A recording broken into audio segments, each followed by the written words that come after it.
Let's welcome LC Patnaik sir.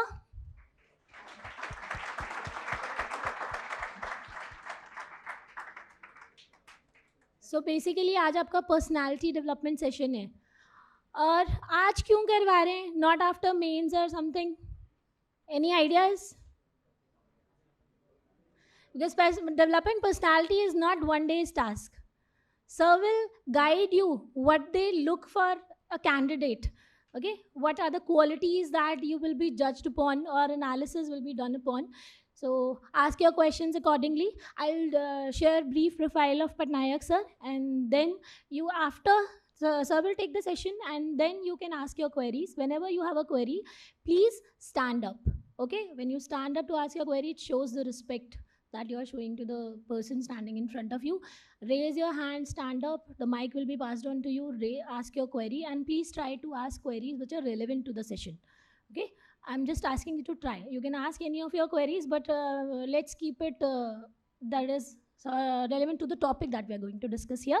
So basically, Dr. LC Patnaik sir, shall I say Brigadier LC Patnaik sir, is the former chairman of Odisha Public Service Commission and Service Selection Board of India. He has varied experience in defense, civil services, diplomacy, constitutional responsibilities, and academics.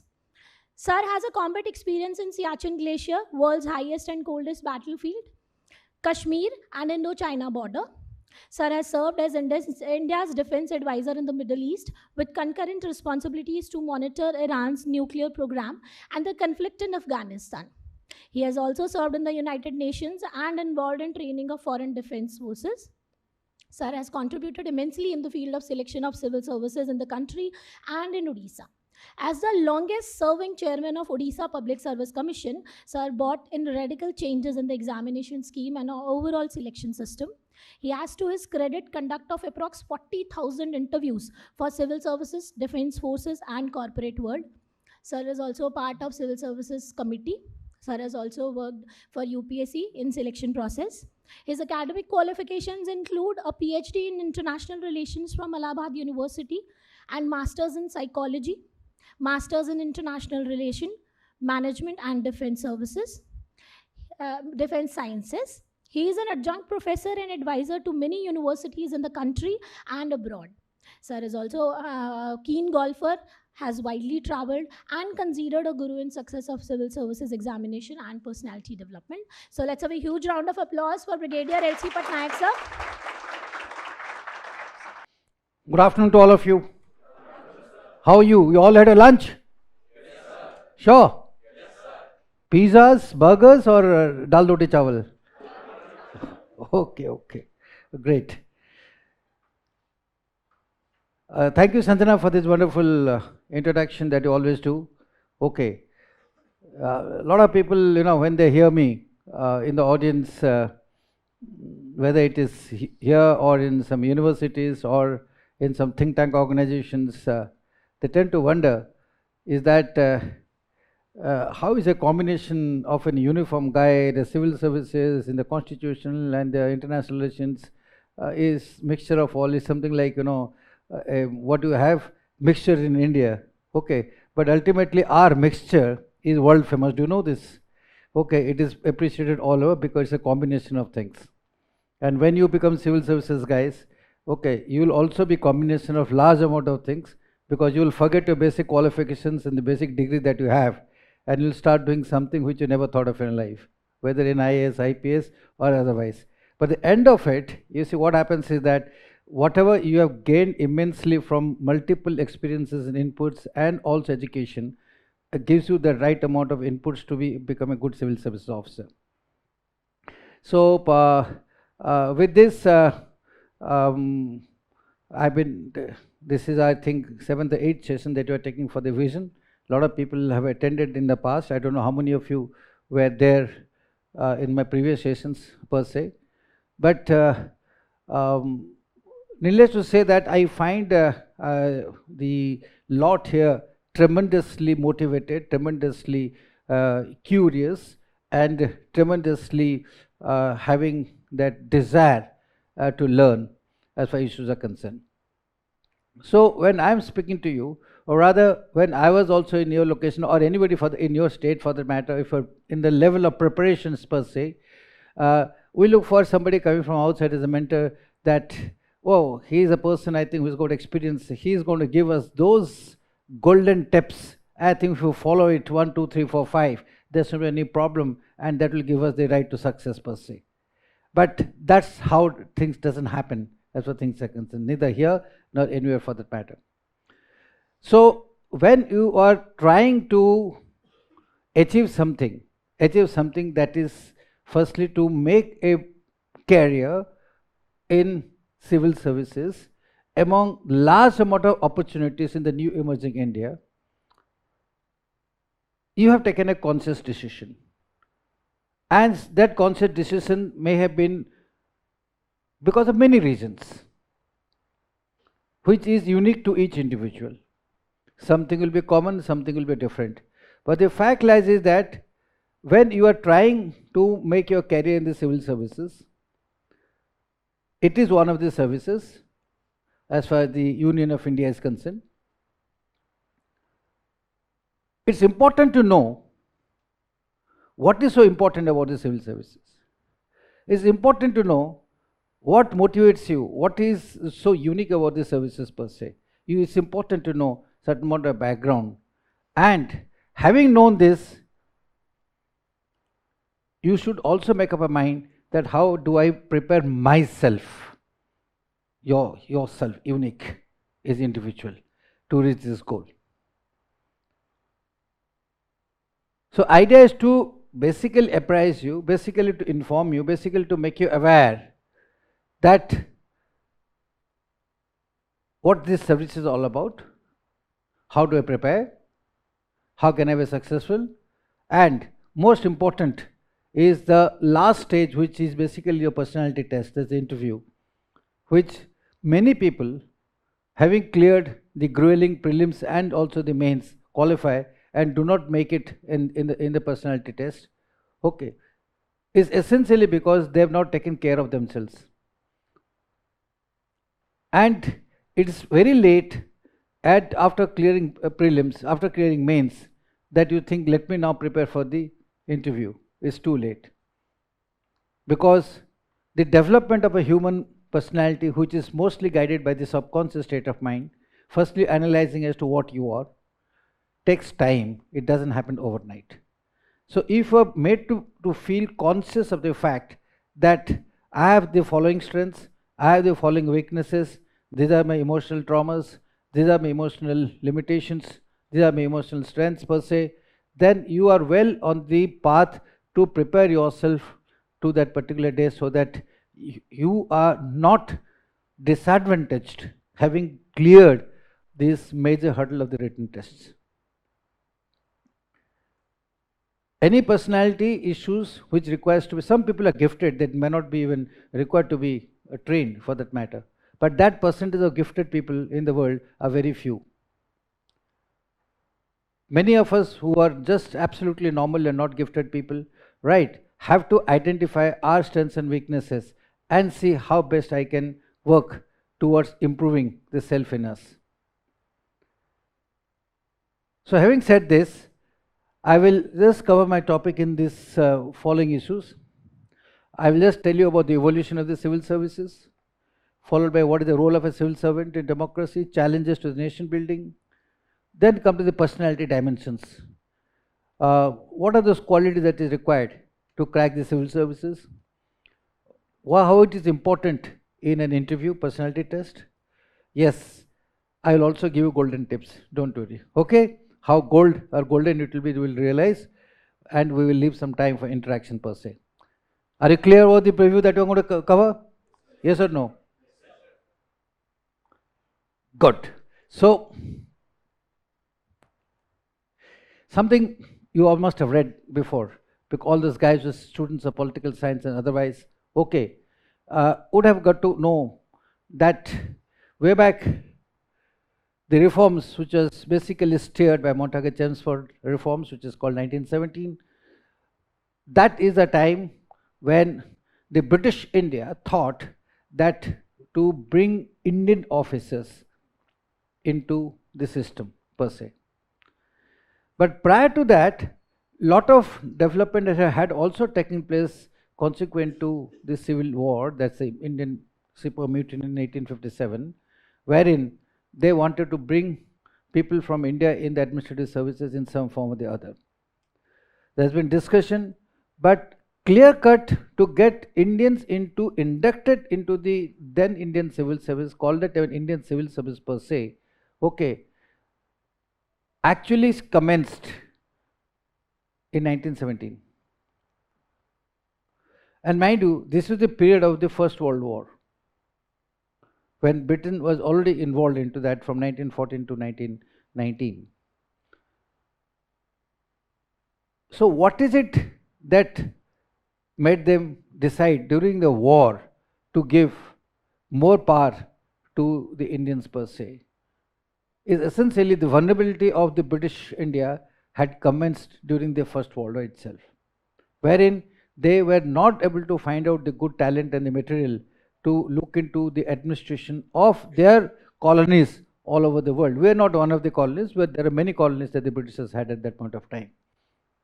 So there's a time, because of pressure, because of the dearth, and because of the need, the Indians started coming into the then Indian civil services.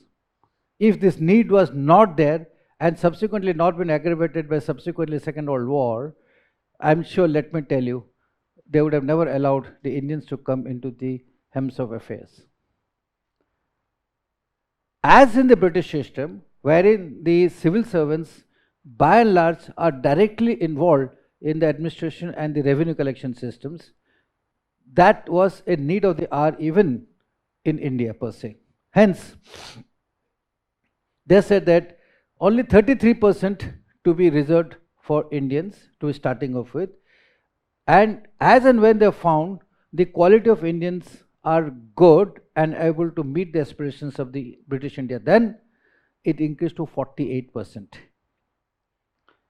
The figures of 33 to 48% may be not very significant at this particular stage, but it is to say that how our Indians started really actually functioning in a more adaptable and very, very efficient manner, which allowed them to bring it to 48%, which is a major thing. And mind you, 17 till 10 years is 27 only. I don't think the British were so vulnerable at that point of time that they needed to leave India. The vulnerability actually came in the post-Second World War. So even 20 years before the Britishers left India, they decided to bring in 48% of the civil services as Indians. This is a huge acceptance of the fact that we as Indians have got so much of talent into this particular field that we could actually start taking 50% of their administrative responsibilities. And which, as I look into all of you, let me tell you, okay, you are those budding civil services officers who have this particular talent with you. It's the only thing that this talent is required to be groomed, nurtured, and then developed in a manner that it meets the organization requirement. That is, having said this, Lloyd George mentioned this, that the so-called steel frame was a 1922 statement by the Prime Minister Lloyd George, and not of a later stage, like a lot of people say they attribute it to Pant, or Patel, Sardar Patel, and so and so. But actually, this is a statement made by the British Prime Minister in 1922. And as it increased from 40, the situation changed so much that we had more Indians than Britishers, 625 to 575. So just a matter of 17 to 1940, you just see how we, the Indians, have started taking over more responsibilities and more people went into this. Our people worked despite the fact that we are a colony.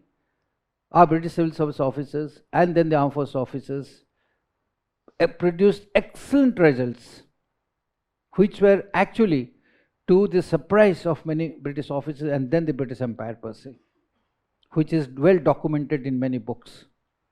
And their role in the famine, Bengal famine, was spectacular. Otherwise, would have lost large amount of people, more than what is there. So with all this in the background, they had no choice that in post-independence, okay, we have to take this service to see the transition of Indian state into a democracy, number one, then into a development stage, and also to see that it gets into a new emergence of relevance in the polity of nations.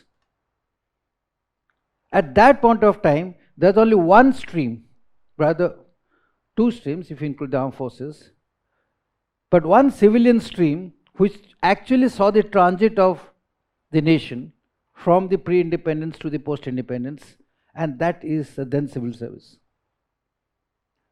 But it was not an easy transition for the civil services per se, because at that point of time, there were a large amount of people in the political field who also took stake in India getting democracy or India getting independence. And a large amount of strong views emerged at that point of time, saying that we cannot allow the same amount of neutrality and independence as it existed during the British time in the new India. They needed to remain under the control of the political authority. So the debate in the Constituent Assembly was very vigorous. There are a series of debates which are available in various books, including the memoirs of Professor Ambedkar, Dr. Ambedkar, wherein it was decided as to what is the role that we should give to the new civil services. But it was to the credit of then Home Minister Sardar Patel, who insisted, against the wishes of then Prime Minister Nehru, that this service will remain independent and neutral. And as and when the shape of the civil services started getting, I think this was a very vital and important decision.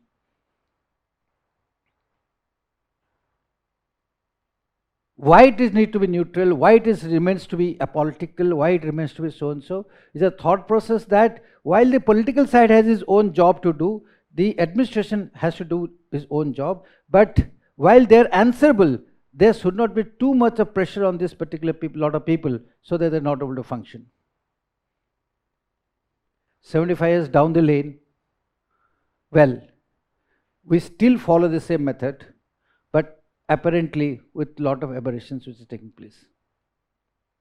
So if you people become the future civil servant officers, idea of telling you this is that remember that our constitutional fathers or people who made constitution had a thought process to keep the civil services independent, which is still not changed. The charter has not changed per se, but the soul of this particular spirit of this particular decision is by and large getting compromised through large amount of political influence. Not only that, but with large amount of civil officers, civil servant officers getting subservient to this political establishment. Unfortunately, many are doing such for their personal gains, which is not good for the country per se or for the system per se. Just remember, we are just 75 years old of a young democracy. We have miles to go. United States is 250 years plus. Many other states, democracy has been started for a long time back. Yet, there are a lot of frictions in many countries. We are yet to go further. So, when you take over the charge as new civil servant officers of India, per se, we have just reached at a particular place where we are able to take a large millions and billions of millions of people from the poverty line to a particular stage, get into an industrial age, get into a development stage where you find infrastructure moving, something what the United States and the other Western democracies went 150 years back.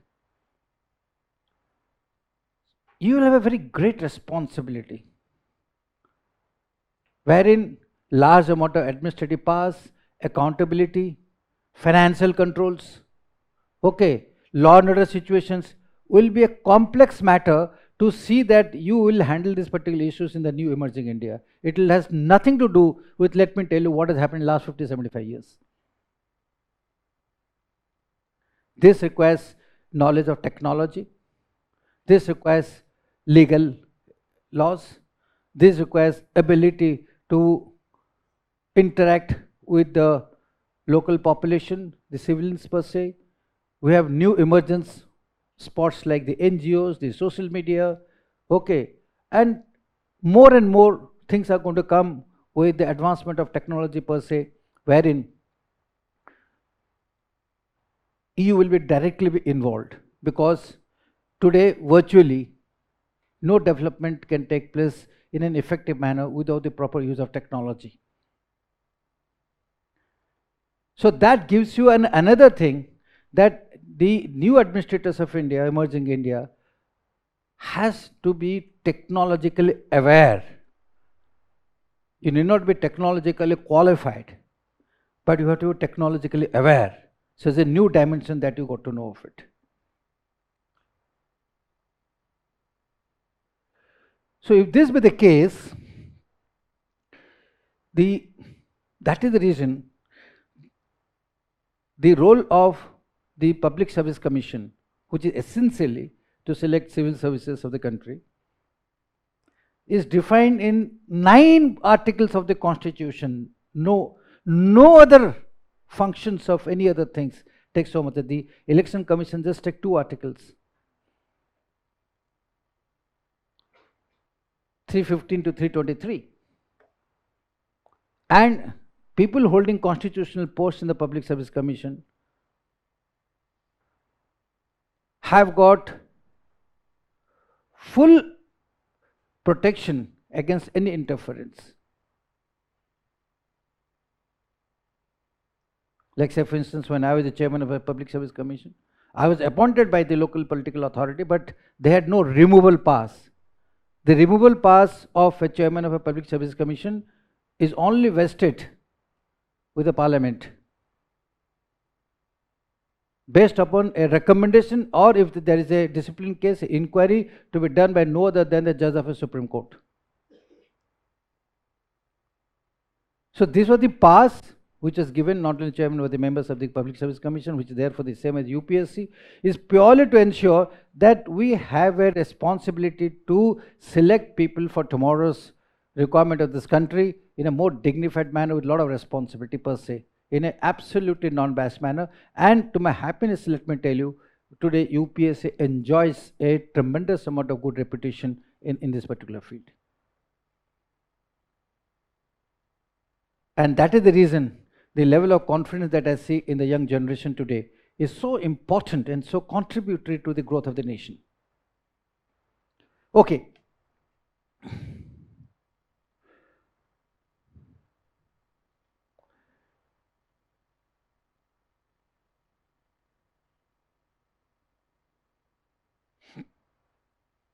This is a very theoretical issue, but why I have kept this slide for you to at this stage to understand, not only to prepare for a day of interview, that where a pet question comes to why you want to join the civil services per se, okay, but for you to make up a mind and understand as to what this civil service is all about. You are still in a preparatory stage. You still get taken a call. You still have got decisions as to where you want to. So after having understood as to what is this all about, and you still decide, no, I have to appear for this, then you got to really be so vigorous that nothing should stop you from achieving what you're here for. So what does it say? It says it's part of the executive branch of the government. In an executive branch, it also involves the political establishment. But while they are elected, they are also part of executive. While they are selected, they are also part of the executive. Both form part of it, but with clear defined roles and responsibilities. So anything that you do, anything that you plan, needs to be executed. Whether it's a company, whether it's a organization or otherwise per se. So this is a very important element, and policy formulation and policy implementation, which is earlier the domain of the political establishment per se, has slowly shifted over a period of time even to the executive, even to the bureaucracy. So while you are responsible for policy formulation, you are also responsible for its implementation and seeing the overall executive of the government. Now, when you see the vast nature of the Indian fabric of democracy per se, implementation of policies at the federal and also the state level has its own peculiarities. There are no set answers as to how you should go for implementation is concerned. Hence, when we select people for civil services, we want people with a completely open mind, with a completely immersive mind, to understand as to what these policies are and what are the environmental factors, what are the contributing factors in a system, and how exactly to implement. That requires high amount of cognitive capability of a person and also a lateral thinking process. As you keep moving up, you see also law and order. This is something we brought it from the British, because at that point of time, law and order was essentially with the executive, with the civil. This doesn't find mention in other civil services of the world. It's given to the police per se. But here, the thing remains with the civil services. The police remains an executor of that. Development and sustainability. This is where I was telling you. 75 years, we've just been able to move into the system. We may think we have got big roads, we've got big this so-and-so, big multiple complexes, malls and whatnot. But let me tell you, in the overall thing of the development of the nation per se, we still got miles to go and miles to go. What you see in Delhi, you just drive 60 kilometers away from the Delhi, you will find a different scene altogether. You drive another 60 kilometers, you will find a different scenario. People who come from Eastern India, people who come from northeast of India, people come other things, you know what it is like. So when you look at development, we're not talking about Delhi, Mumbai or the metros per se, we are talking the development as a whole. And you guys are going to be district collectors in far places, or in the administration, or in the issue of the development. So this is something which has remained. There was a lot of debate whether this is to remain with the civil services or not.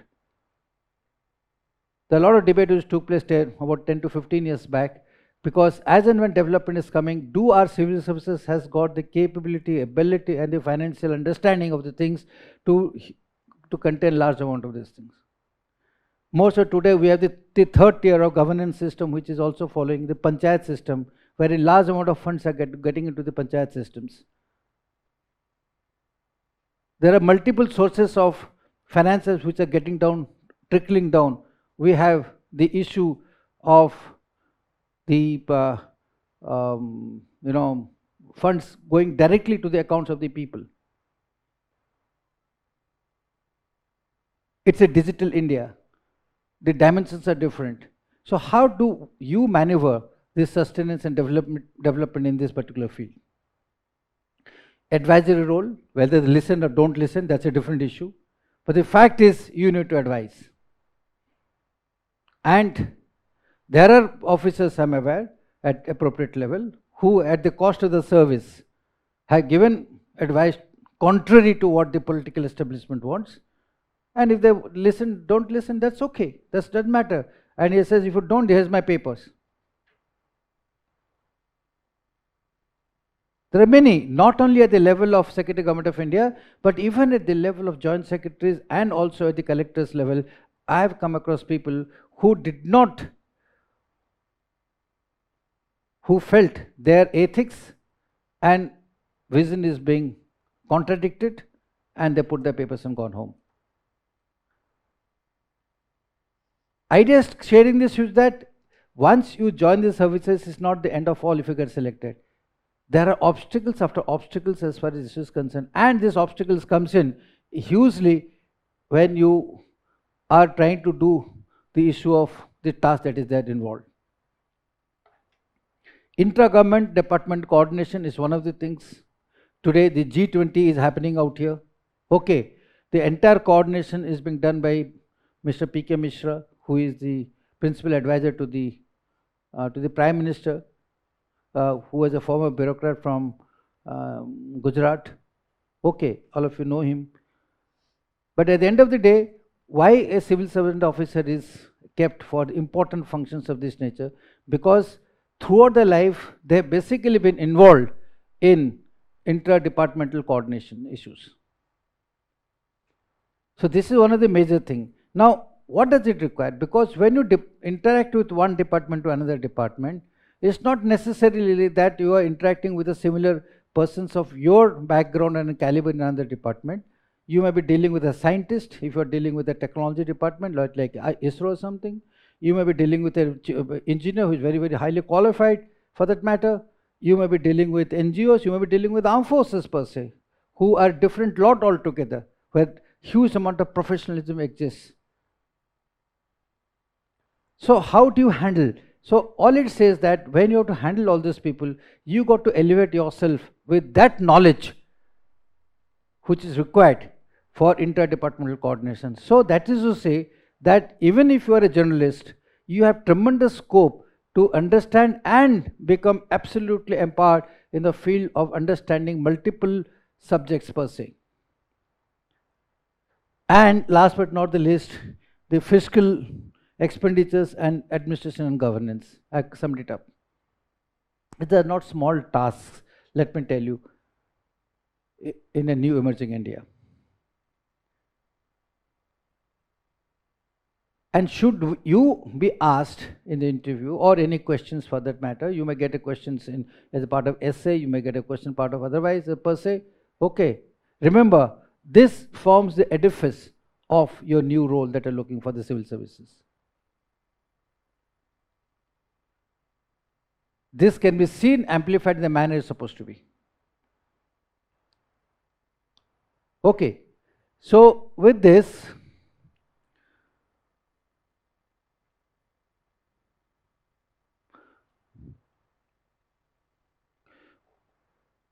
you lead to something called a nation building.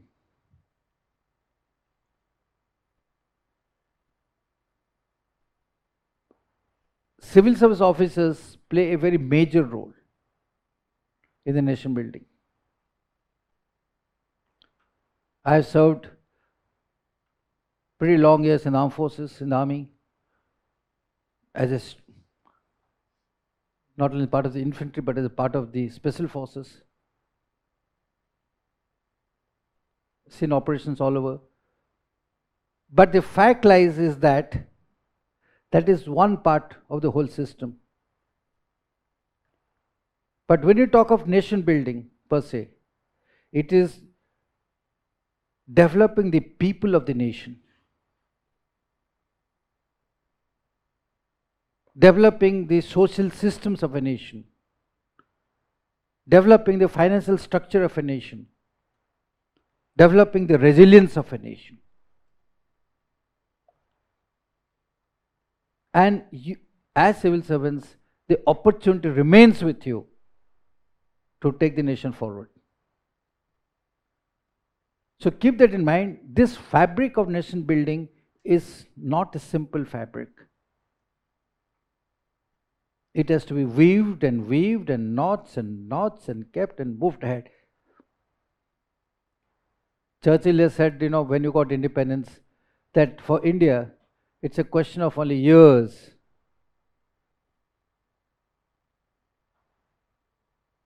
Up to even just about few years, 5 to 10 years, that India will disintegrate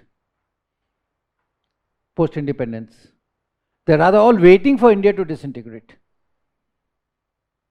because they thought India couldn't govern themselves. Okay, as a nation building, we didn't have that expertise.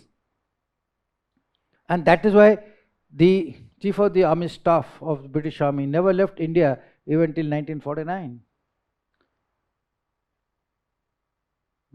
Admiral Mountbatten, who was the Governor General, was still calling shots till 1951-52.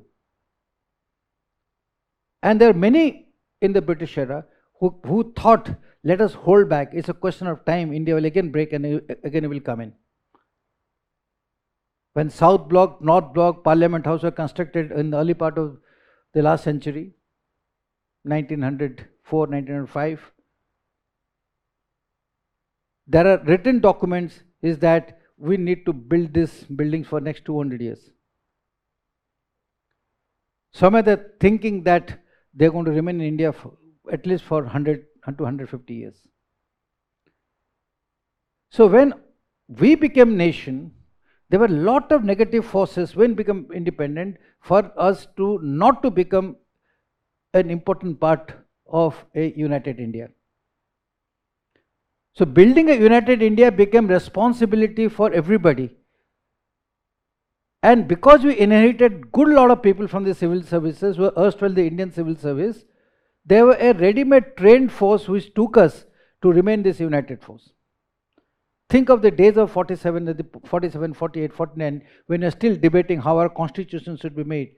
Okay, way back in 50, there has been a huge amount of riots which has taken place. One of the largest migration of refugees ever to take place in the world from India and Pakistan. See the killings. You all aware of it now? Yes or no? There was a war which was taking place in Kashmir. In that, India remained united to a large extent, the role of the then civil services, establishing a democracy per se, eradication of poverty and development. This is something where all of us and most of the civil services totally have to get involved into this. It's not a political only cause, it is the role of the bureaucracy to ensure that something or the other there has been eradication of the poverty per se. When you got independence in 1947, mind you, even the button on your shirts were imported from England. We didn't have that manufacturing base. And today, we're landing on the moon. It's a huge transition. All this thing wouldn't have happened if the fabric of the civil services wouldn't have been strong to keep India united. The fabric of the political establishment, the armed forces wouldn't have been strong to keep India united. So when you talk of poverty, development, and national security, mind you, national security is a very important part of a nation building. No other country in the history of last at least 1,000 years of creation of a new a country with a political boundary went into war, 3 major wars, 47 to 71. How many years? 47 to 71. 47 to 71. 24 years, just within a quarter of a century. 3 wars. 48, 62 and 64 wars. There has been one war on an average of every 6 years when we are carrying nearly 30-40% of our people not getting 1 meal a day. So we had serious issues even at that point of time, and then we had the issues of insurgency in Northeast, which started in 1958. Everything boiled in Nagaland and other places, Manipur, Mizoram, then started way back in 58. It's still continuing. Kashmir blew up in 1989. It was not an insurgency, it was a proxy war, purely supported with arms, ammunition, intelligence, and finance by a neighboring country. These dynamics of security are not faced by any democratic country in the world. They are serious challenges for which India has weathered away of all these issues. Communal rights and terrorism, you know what it is like. Liberalization and new economic progress. This is something where the civil services has to come into play to great extent. Liberalization gave us a new fillip to the world, but the new economic progress, which is purely based upon digital economy, which is purely based upon interaction with the world, which is based purely on the level of administrative and sustenance that you have, this new economic order is a very major challenge as far as the civil servants are concerned. So, as civil servants, and last but not the least, technology transformation of society. Now, these are issues of national security. Question lies, if these are issues of national security, who does this? Army, Navy, Air Force? No, it's the nation. And this is where the civil services come in a very big role. A very, very big role. So, the challenge for you tomorrow is to keep the fabric of the national security also intact in these fields.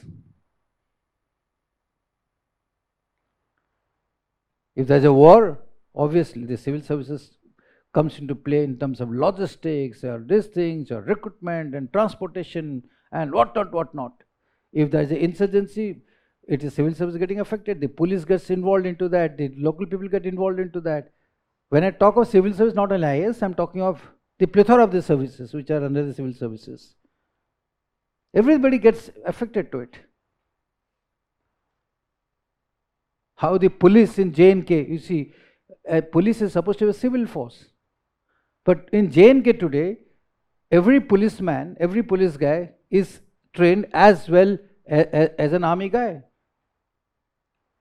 which is not good for the civil society, because you can't have a police always holding a gun with you.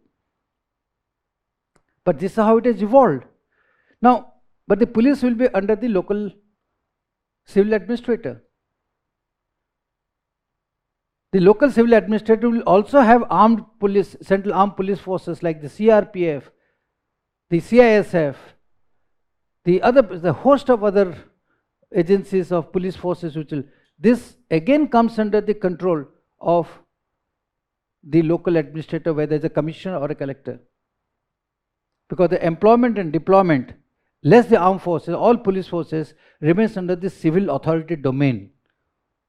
It's not under the police. The police IG or DG will only coordinate in terms of operations, but the entire logic policy of deployment is a fallout of the civil services decision making process along with the politics. So unless you understand these services properly, you'll always be found wanting into the employment and deployment. So the new emergence of the new leaders for the civil society, okay, has to keep all these things in mind, apart from what I told you as the role of a civil servant. Because we as a nation, if you think that we are still fully secure, you are sadly mistaken. Let me tell you. I can tell you, having been in the part of the uniform. 19th round of discussions has got completed with China. Yet, they are silent on two major things, Depsang and Demchok. Okay. And few days back, what did they do? They issued a map. Say Arunachal is part of this.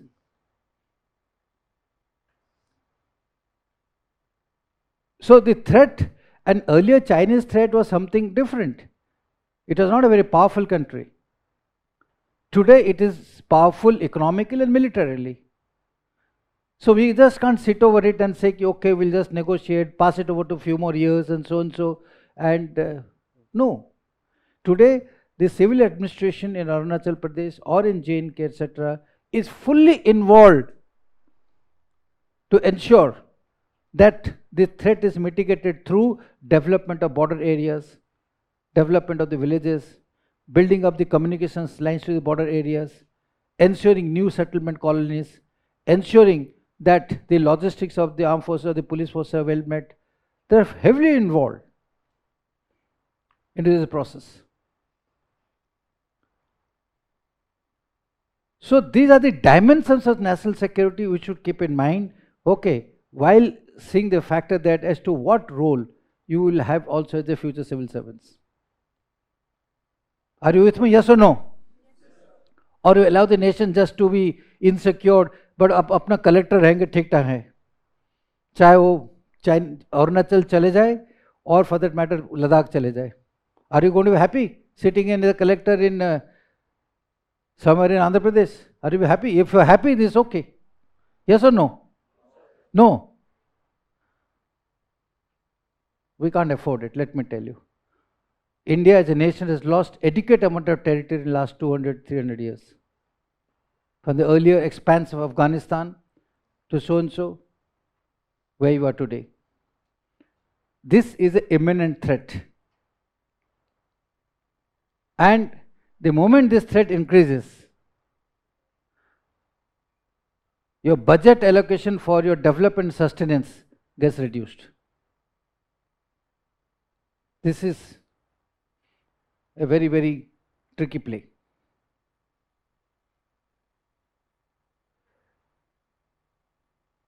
You all must be wondering that we came to hear personality development, but sir is taking us in a different field. Well, if you don't understand this, your personality itself is going to be deficient of not understanding the things. The first and foremost of a personality is an overall personality with a capability to understand multi-dimensional issues. Either you talk of technology, or you talk of security, or you talk of social issues, or anything for that matter, your mind should be so wonderfully designed and architectured to accept this.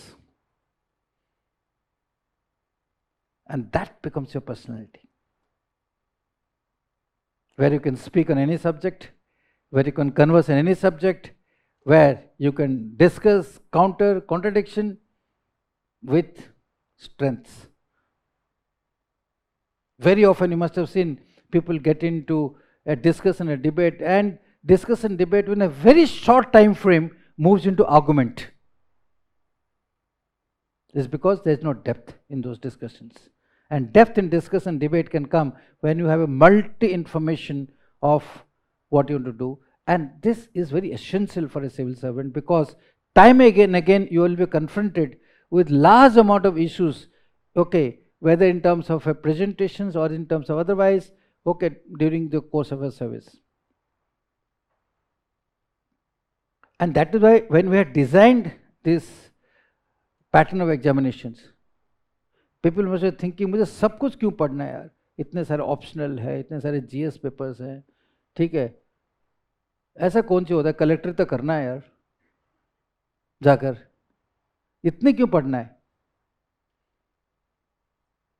But this has been designed with a purpose, so that if nothing, through the level of preparations, okay, you get to know, if you're not a geography student, what geography is, if you're not a history student, what history is, and it remains in your subconscious mind. Even for God forsaken, some of you don't make it, okay, it will help you in all fields of life. The preparation that you have made here, this preparation itself is a journey. Okay, next is I'll come to what you were looking for. Now, having said this, that sir, मुझे तो technology भी देखना पड़ना पड़ेगा, मुझे humanist, मुझे क्या बोलते हैं, social issue, financial issue, national security, ये सब कुछ मुझे करना पड़ेगा.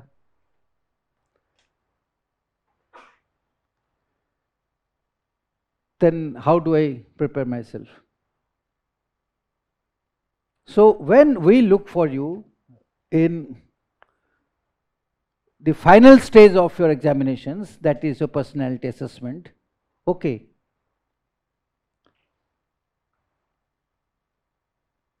we look for two basic things. Two dimensions of a personality. One is the humanistic dimensions, and second is your social cognitive dimensions.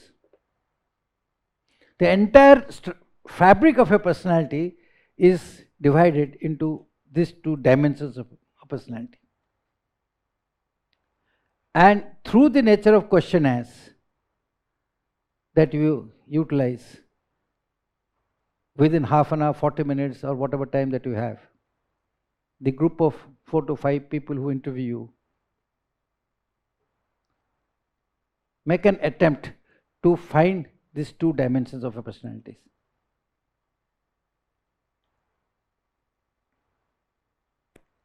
So if I have to, I'm talking when I'm talking at your level, if I have to appear for this interview and they're the people who are looking for this, I should be fully prepared that what is it that they're looking for in me. Very often I'm asked the questions, whether here or even in the corporate world or in the defense forces, that sir, आप तो सवाल question पूछे जाते हो, but आप क्या देख रहे हो हमारे अंदर? At the end of the day, मैं तो सब कुछ आंसर किया था, I've answered everything, but still I haven't made the grade. Then say कि नहीं, उसका कुछ पुल होगा यार, जो ठीक है ना, you come out, उसके तो बाप सीनियर ऑफिसर वो था, सब कुछ करके you start carrying out self excuses and self blaming without having realized that you actually have not made an effort to find out that what is it that involves the personality of a human being, what is it they're looking for.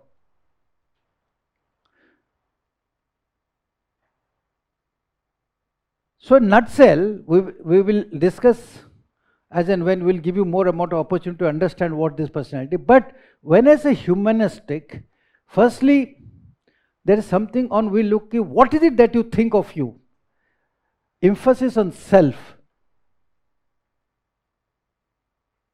Say for instance, you'll get a simple question that, let's say tomorrow you are posted as the SP of a district, and there is a person of a political influence who comes, barges into office and says ki, why have you arrested so and so person and kept him under arrest, please release him, which happens on ground like this when you get into districts or other places per se.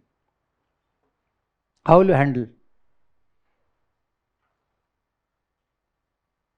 A person will reply, sir, how dare he, मैं SP हूँ district का, वो ऐसा आके आ जाएगा, मैं उसको थोड़ी छोड़ दूंगा उसको. I don't allow him to go. Rather, I will ensure that that fellow is not left at least for a week. And I'll not even offer a seat to that fellow who is coming. How dare he? I'll be very strong enough and I will not allow that to happen. Person B replies, sir, when that person comes, yes, he has barged into my office, doesn't matter. It is ungentlemanly, but the fact is that he has barged in, that is his problem, not my problem. I'll tell him to sit down. I'll ask him, what is your issue? You tell me. This person who has been under arrest has been arrested under certain charges per se. Well, the police will carry out its own investigations, and I will reply in a manner that in case our investigations allow us to do the investigations, and have faith in me, if the person is not guilty or not culpable, I will release him appropriately. Now that you have come to me, I know that he is your person. I'm sure he must be a good person because you are good as I come in. और मैं इसको छोड़ दूंगा, फिक्र मत करिए. The third person says, oh, nahi sir, but political sir, nahi sir. They are representatives of the people, sir.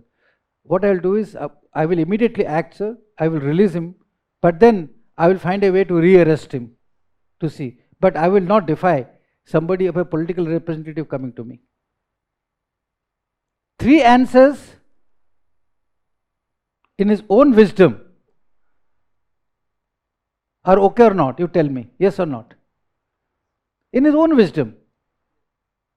This I am talking of experience. These are the response I see, I have heard from candidates while carrying out interviews, both at the UPSC and the state level.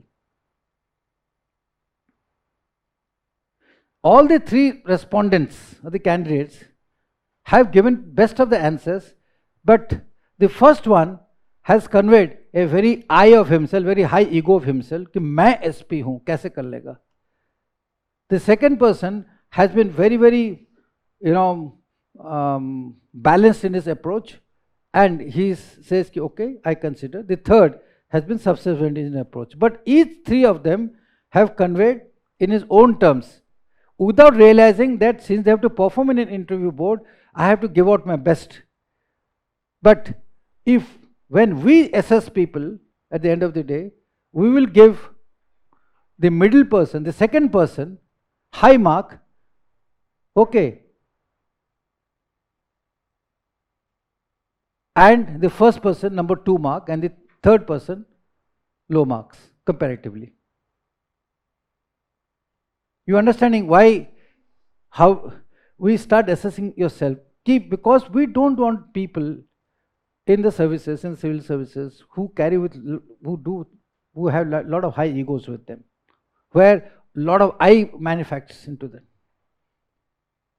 This is one thing. First, we start looking into the civil service affairs. Though many people change and they become egoists later because of various reasons. But at the entry level, at least till 5, 7 years, 10 years of service, we don't want people, we want balanced people.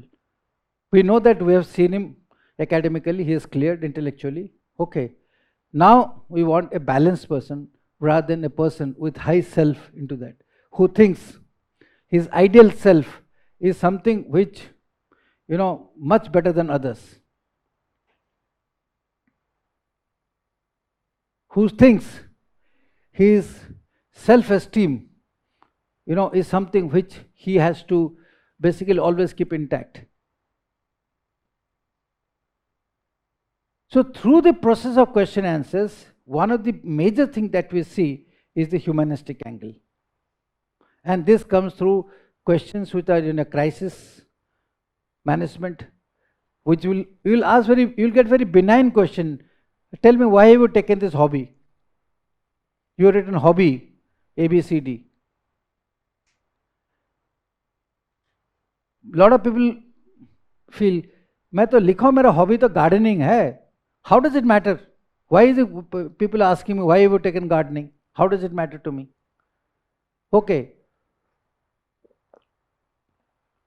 Then some people write, I am fond of books, I am fond of reading, I am fond of so and so. Now, there are shades of self-esteem, there are shades of ego, there is self of I factor, which gets conveyed very much into your responses that you give, which you with the age and lack of experience will never be able to fathom it. But the board sitting there picks up these small elements. You fill up a form. What is this? DAV? Yeah. From there, we make lots of assessments about the humanistic dimensions. Some people write my personal achievements. पूरा इतना para हो, पूरा para नीचे और नीचे कि I have done so many things. मैं school में I was the class monitor, then I was the prefect, then I became the school football captain, then I became the debate champion, then I gave it so and so. करके पूरा भर जाता है उसके achievements के मुताबिक. Well, nothing bad if it's good, his rights. But we start feeling that he's not able to prioritize his achievements. If he has to convey to interview board as to what is it like. Suppose write, my hobby, bathroom singing. Okay. So you're asking why do you have to pursue a hobby in a bathroom? Sir, I feel very comfortable in that, sir. So do you spend more time in bathroom? Sir वैसे तो ज़्यादा time नहीं मिलता है, but जितना time मिल जाता है उतने वो काफ़ी है. So you see this conflict in the personality. I want to pursue a hobby, but I'm very comfortable in pursuing a hobby in a bathroom. Bathroom is just this thing, but why? He wants to remain in an enclosed space.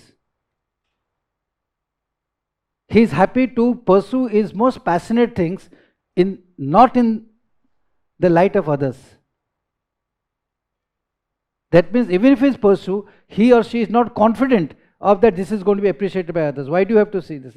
मैं bathroom में क्यों गाऊंगा कि somebody में comment या तो कैसे गाना गा रहा है यार, बंद कर उसको भी तू. At least बाथरूम में तो कोई बोलेगा नहीं. These are real example. Sir मैं बाथरूम सिंगर हूँ sir. Books. Mention which are the books that you are reading.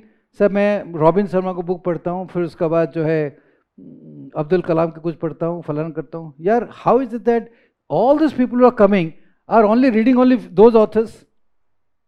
Because किसी कोचिंग इंस्टीट्यूट में बताया यार ऐसे किताब लिखना जिसमें बंदे बड़े इंप्रेस हो जाएंगे. This is where you come down in the assessment of the boards. If you're really fond of Ravindra Sharma, if you're really fond of Abdul Kalam, if you're really fond of Ian Fleming or anything for that matter, you really write, because you will draw questions on that. It's not that लिख लिया मैंने कुछ और fire and forget system. No. You may, and since we by now know that they are the authors which are being asked, we also make an effort to read those books and ask you. Let me tell you. Sometime back, it used to be Sherlock Holmes. Okay, long time back, all these authors. Now they are the new modernist authors which are coming. But what we find very amazingly intriguing and surprising is that in a particular day, if you're interviewing 10 guys, at least 7 to 8 guys will have the same type of authors. Can you imagine? Which is a projection or a reflection of an incoherent personality. That is, you really don't know what is it that you want to read, what is it that you want to convey. If you are not fond of books, don't write. I don't like books. Sir, मुझे आजकल किताब अच्छा नहीं लगता. I like seeing Facebook. Good enough. But nobody writes that, sir, I spend so much of, I'm fond of Facebook or Instagram or this thing. We don't find this mention at all. But we all know today, at least 2 to 3 hours, every guy, young generation is spending on this social media. If every day you are spending 3 hours on the social media, okay, and you don't find that worthwhile mentioning, because it's social media, just because it's commonly available doesn't mean that it doesn't teach you anything. YouTube is a wonderful medium of communications for learning new things. And what is harm in writing that I'm fond of watching YouTubes? जबकि बंदा जो है कम से कम 1-2 घंटा YouTube में रहता है. But hobby में लिखेगा मैं किताब, बाथरूम सिंगिंग, मैं गार्डनिंग करता हूं. और गार्डनिंग वाला बहुत फंस जाते हैं, मैं बता रहा हूं. Because immediately elders like us, okay, a post retirement got nothing to do, we also get into gardening. तो हमें कुछ ना कुछ वो पता लग जाता है उसका. अच्छा बताओ इस सीड का क्या है, what is the process that you do, tell me what you mean by grafting. तूने कब फूल लगाया था? सर फूल सर नहीं, we just want to say कि which are the flowers that you have actually planted. Sir actually मैं flowers तो नहीं करता हूँ sir, my mother is very fond of ladies fingers. Sir भिंडी, वो भिंडी लगाया था मैंने सर. अच्छा तूने भिंडी लगाया था, ओके ओके आई सी. अच्छा कब भिंडी लगाया था and how is it come up, कितना टाइम लगा भिंडी आने के लिए? Now why do you have to get into this muddle? Who the hell told you to that you should write gardening? आजकल बच्चे गार्डनिंग नहीं करते हैं, we know this. Okay, it's not possible. Most of staying in apartments, flats, छोटे छोटे घरों के अंदर. ठीक है, हाँ. If this question, if you are come from the crop 30 years back, most of the from villages जहाँ पे वो होता था, we could have asked you. But today it's not possible at your generation that you guys are doing gardening. हाँ, you can say I am doing bird watching, that's a different issue. वो birds भी नहीं मिल रहे आजकल. So when you write hobbies, when you write your preferences, when you write your achievements, when you write things on your DAV, DAF report, okay, be absolutely true to yourself, because that is conveying your humanistic dimensions. Because that is something which is totally left to you. We have not told you that write this manner. हमने थोड़ी बताया. Yes or no? हमने आपको format दिया, हमने बताया कि उसको फिल अप कर दो. We have not told you that you must write ABCD. हमने आपको कोई गाइडेंस नहीं दिया. It's up to you to write. But I can show you 10 forms. All 10 forms will be hilarious in nature. And many people think that इसका कोई मतलब नहीं होता, कुछ भी भर के दे दो यार. You'll be amazed how much importance it carries in interview board. तो वहाँ से we pull out तुम्हारा subjects of your graduations, subjects of your school, if something is there. Okay, options क्या होता है, right? We asked a question, achievements अगर है, if somebody says I was in a corporate, I did ABCD for which I was recognized. We ask not to grill that person whether he is telling a truth or a lie. No. We are asking that whatever his personality or leadership qualities that he exhibited in his that appointment, he has written that I was appreciated in my corporate work. We want to get that and factor into our assessment. And mind you, we are also looking desperately to find out those qualities कि ये बंदे में है क्या इसके अंदर. And if you find access and clue to those qualities in the process of question answer that you give it to you, or in the form of the DAF report that you give it to us, we don't ask you that question. We say कि हाँ इस बंदे में मसाला है. And we make an assessment, keep it with you, with us.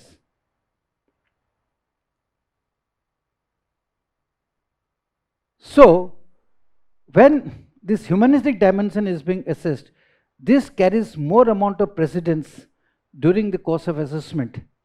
Then you actually may be thinking that I have given a wonderful response of why Russia attacked Ukraine, or I have given out what are the salient points of the climate. Those are important, which forms part of the next dimension that you look for, called the social cognitive. That is how you've been able to process an information into intelligence, how you've been able to analyze, how you've been able to be logical, etc. in conveyance and communication per se, which is basically governed by your social influence, environment, family tradition, conditions, school, colleges and family per se. How you have grown over a period of time, how you have developed your mind, how you have been able to have some sort of a behavioral pattern which is conducive to the system. This comes through answers. Say if we are asking you, please tell us why Russia invaded Ukraine. Okay, you'll give us 5 answers. If I make 5 of you rise now, you may all of you tell the substance quite well, but how you communicate This particular thing speaks a lot about your social cognitive dimension. And one of the major reasons of social cognitive capability is that how you're able to organize your thought process. First and foremost, how you're able to understand the requirement, how you're able to organize in your thought process, and how you're able to communicate.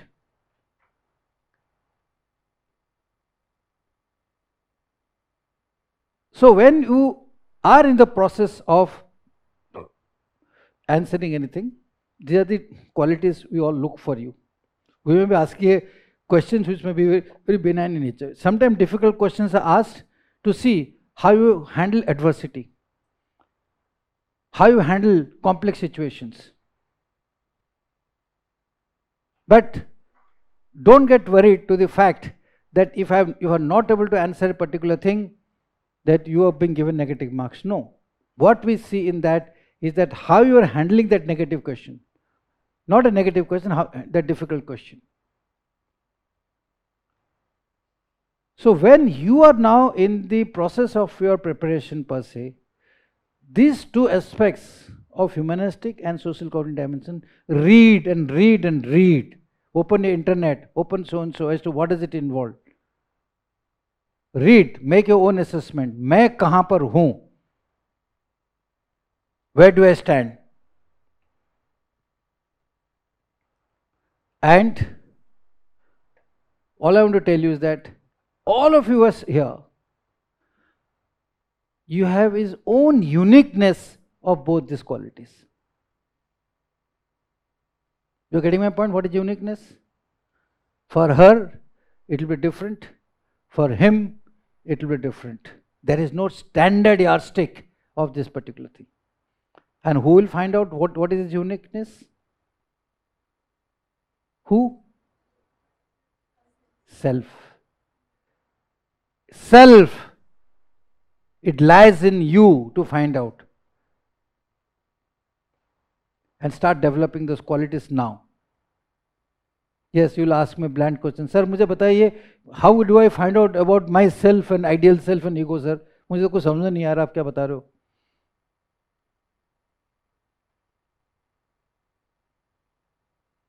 Well, you will find yourself if you make an effort to find out. Okay. So, these are the two broad aspects. If I just tell you कि no, तुमको communication, like typical, तुम communication improvement करो, eye contact ठीक करो, ठीक है ना? But keep your stance okay, right? Those are the effects, what I'm trying to tell you. This is how you should end as far as things are concerned. But what leads you to this particular thought process are these two major factors of the dimensions of a human being. Yes or no? Good. Say loudly, yes? Okay, good. Right. That's why unique over this thing. But though they're unique, they all can be changed over a period of time to meet your aspirations. Many people say, यार मेरे से होता नहीं यार, यार मैं ऐसा ही हूँ, मुझे यार मेरे पीछे मत पड़ तू यार, मेरे से होता नहीं, I just can't do it यार. You must have heard amongst your people, you know, school में, college में, when you are there, when you are pressed with certain amount of challenges or something, somebody says तू athletics कर यार, तू game खेलना चल यार थोड़ा सा, यार मेरे से होता नहीं, तू मेरे पीछे मत पड़ यार. They all, with the humanistic and cognitive, are limiting factors in mind. They all can be changed. All can be changed. Science shows that the human body itself changes its pattern every 5 to 7 years. Do you know this? The entire cells get destroyed, new cells start coming up. What you were in childhood, you are not there today. What you are today, you will not be after 10 to 15 years. You will be having the same body, of course. You will have the same name. What's your name? Subhan Kumar will still have the name 20 years later. But when you meet Subhan Kumar, he will be a different Suvan Kumar. Maybe you may be a collector somewhere. No, maybe 20 years later you may be commissioner somewhere. But you may be any appointment, but your mindset changes, other thing changes. And if you can change this thought process and mind to a positively issue, you'll grow in life. Forget about joining civil service or not, whether you join anywhere for that matter. When you're sitting here today, we are saying, what is it that makes me that strong man, a strong character? And a lot of people think, yeah, mere se hota nahi. Sometimes you really have to give that fellow a kick.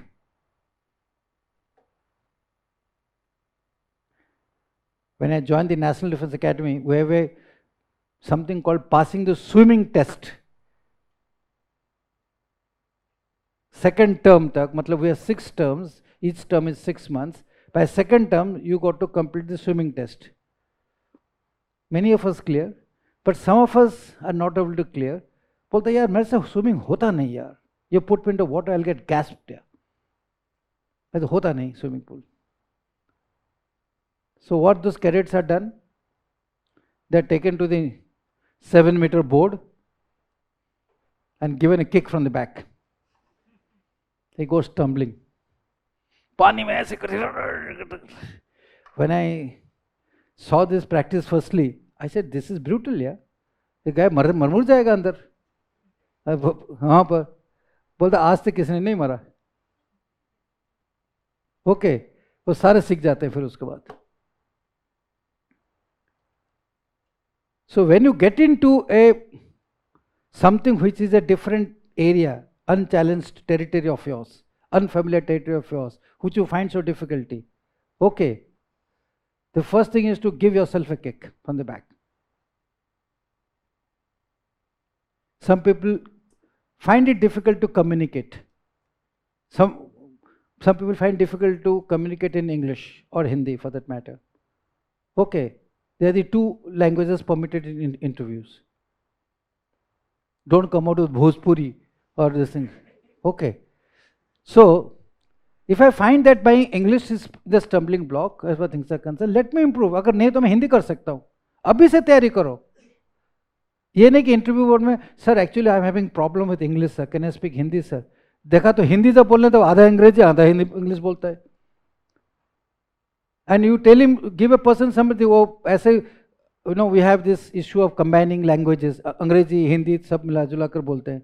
This is just not accepted in interview board.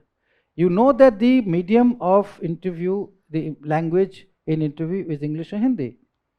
It has to be communicated. Within the 30 minutes, you got to speak in such a manner, in a cogent, concise and explicit manner for you to be assessed, not to impress. Let me tell you, assessed. You work the assess क्योंकि तुमको कोई mark देने वाला है. 275 marks है, तुमको कुछ mark देने वाले हैं. यह डिबेट कंपटीशन नहीं हो रहा है कि उसके बाद ट्रॉफी लेके चल रहे हो. Okay, what you speak, you are getting marks, and each and every word matters. And if you don't speak properly, you may be in the league of 170, 180. By the end of the interview, you will come down to 150. And if you are able to communicate well, when I say communicate well, it's not Angrezi. It is your, what you have been asked, what you have been able to assess, cognitively organize the thought process in a mind and convey in a very logical manner to the interview board.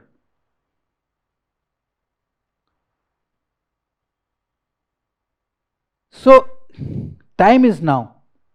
You can change. But for this, you got to take a self of yourself firstly. नहीं यार मुझे कोई ज़रूरत नहीं, मैं तो अंग्रेज़ अच्छा बोल देता हूँ, कॉन्वेंट का पढ़ा हूँ मैं, इंग्लिश मीडियम का पढ़ा हूँ मैंने फलाना कर. No, speaking good English doesn't mean that you are communicating good in English. Communication is that is language where you speak, the other person is able to understand. Speaking is you can speak, whether other people don't understand or don't understand. Am I speaking or am I communicating? Sure. वो पीछे वाला तो बोल रहे speaking कर रहे. So communication, you have to communicate. And your interview is a forum for communications and not speaking. So जो तुम बोल रहे हो, it has to be understood to the other person. So now try. This is the time to try among your peers, among your friends, among other things so and so कि यार मैं you can take a lead to yourself also. यार एक चीज़ बता, मैं पढ़ के आया हूँ G20 के इम्पोर्टेंस के ऊपर. मैं थोड़ा let me just speak to you. You grade me. कि that how have you found me as far as this thing is concerned. Your friend will be able to tell you कि how much effective are you in communicating. In case is a genuine friend. नहीं तो बोलेगा यार मैं उसको correct करता हूँ, ये पास हो जाएगा, मैं फेल हो जाऊंगा. In lighter joke. But what I want to say is that you have to learn from yourself. You got to train yourselves. You got to find out that self in you. You got to create that thing in you and see जो मेरे जो limitations हैं. Okay, never ever think that message change नहीं हो पाएगा ये. I have not come across a single person or person in life when been told to change that he can't change. Everybody changes. Because change is an intrinsic factor of evolution.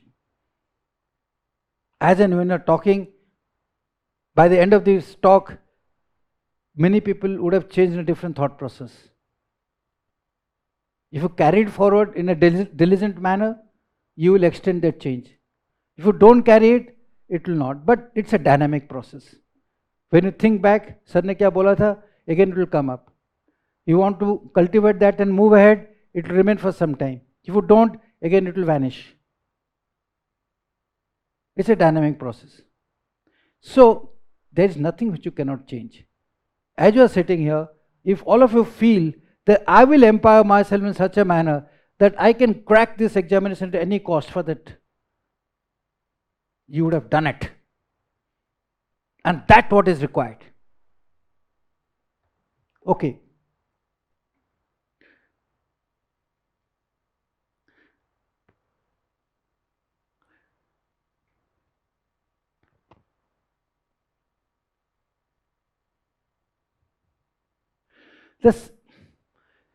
There's so many things now come down to, after having told you, what are those unique personality qualities needed to crack the civil services? थक गए अब तक? Are you tired? Sure. Can I have a drink? This is coconut. Okay. Somebody from the last row, can you read the first sentence, please? Please rise and read. Yeah, the person with the cap. Yeah. Can you read the first row? Please rise.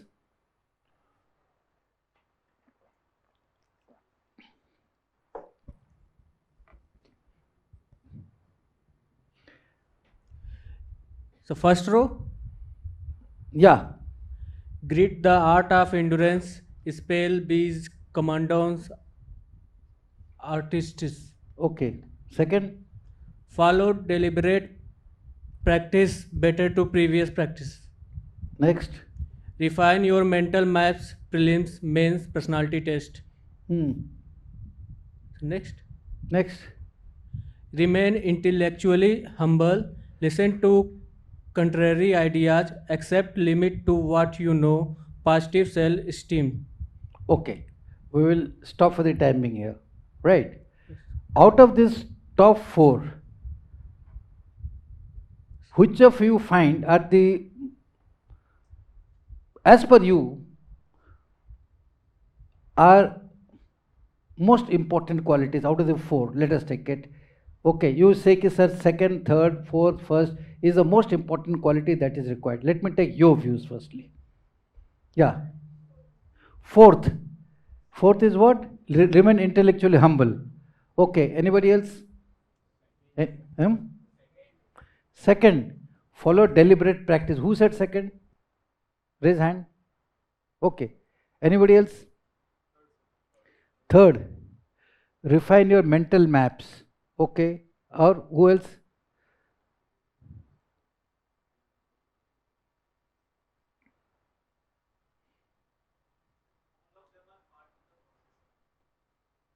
This is diplomatic. You joined the foreign service.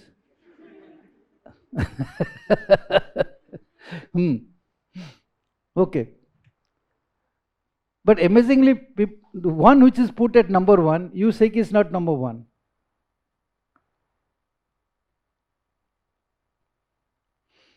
खड़े हो जाओ. Because why it is not there?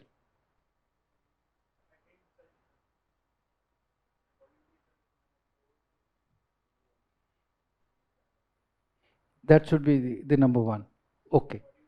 According to you. Yeah, obviously according to you. You are not taking side for him. Okay. Is your friend or बगल वाला? He's not a friend. But अभी तक बैठा है तुम्हारे बगल में बैठा है पूरा. नहीं? अच्छा, okay, please sit down. Okay. I will roughly explain this point in a very, very brief term. Then you can tell me whether your priorities are correct or not. Good. You see, when you say that I have to clear this examination, what is the first thing that your parents or your friends and they tell you? क्या करना चाहिए करके? यार बच्चों, बेटे hard work करना, पूरी मेहनत करना. Isn't it a common advice to everybody? कि मेहनत करो. You don't find hard work anywhere. That means your parents were not onto this thing. वो क्यों बोल रहे हैं मेहनत करो कर कर? कहीं पर है नहीं तो मेहनत करना. But everybody says यार फोकस करो, हार्ड वर्क करो, आपको सक्सेस मिल जाएगा. Many books are available today, self improvement books. ठीक है? They'll tell you hard work, focus, this, that, वगैरह वगैरह. The key to success. But if your parents told you, who love you the most, कि बेटे hard work करना, मेहनत करना, focus करके रखना लाइफ में, they have told you the best of advice which is relevant to you, and that is what is grit. Something called spell bees. You know, the big spell bee competition which takes place in the United States. Amazingly, in last 10 years, majority of the winners are Indians. So one of the child who has won this spell bee competition was asked in an interview that what is that given you the success? It was a girl, small girl of, I think she must be around 12, 13 years old. She said that every day in the morning, I have my school, I have my everything for that matter, but I devote 2 hours continuously without any fail in practicing, in understanding and practicing the various difficult spellings over a period of time. And then in the night, I write them down. Now, for a child of 13 years old who's got his studies going on, other things going on, to devote 4 to 5 hours of this nature, कि सुबह में पढ़ूंगा, रात को लिखूंगा, okay, when she is tired herself in school and got a homework to be done, doesn't it encompass everything called hard work, endurance, and so-called focus, dedication? This is what is required of you. Hard work doesn't mean that usi ko lagte raho lagte, but you got to identify through in the manner what these spell bees do. Commandos. I did my commando course way back in the early so and so. And I remember I did my first mountaineering when I was a 10th class student, and my instructor was Tenzing Norgay. You know Tenzing Norgay? The person who climbed Everest first. And I was just in, I was how many years old? I was 14, 15 years old. 16, whatever it is. And mind you, we're doing Tiger Hill expeditions and so and so. All of you are gasping for breath, carrying so much of loads. He says, children, we were children those days, that when you feel that you have lost everything in life and you are not able to take one step further, you're so tired, you only lost 10% of your energy. The balance 90% is still intact. And that you all know it's nothing but a mental energy. When we do the commandos, we had to run 60 kilometers as a final this thing, carrying nearly 30 kilos on a bag, on a back. And mind you, after going 8 to 10 kilometers, your knee starts cracking, you start actually falling down. You think, मैं मर जाऊंगा, गिर जाऊंगा. And you start looking back, I have to do another 50 kilometers, मैं करूं कैसे? At that time, what moves us is that inner force in our body, the mental force in our body, the mental energy which keeps taking. And that gives us a success as to who becomes a qualified commandos or not a qualified commando. This is rather Indian commando is one of the toughest courses in the world. So, this is the elemental quality that you have of mental strength, which actually is grit, which when your parents said hard work, they didn't tell you that बैठक करना, फलाना करना. Okay, hard work means mental. You got to develop your mind with so much of resilience that you are able to undertake the pressure. In a similar manner, when you see an artist for that matter, another example, एक artist एक painting करने के लिए 6 महीने लगा देते हैं. ऐसे क्या करते हैं 6 महीने के अंदर? But they go by single piece, that is the mental focus. So when I say it is the mental mind that has to be developed. So I said unique personal quality is needed to crack civil service because you have such a large syllabus. Prelims are such a competitive thing. So unless you develop that mental strength in your body, that level of the grit, okay, and the determination. Idea of giving that example of the Spelby, of the small little child of 13 years old, if a child has that much amount of thought process and determination कि मेरे पढ़ाई के बावजूद भी मैं रोज सुबह 2 घंटा शाम को 3 घंटा प्रैक्टिस करूंगा, you tell me, won't she get a success?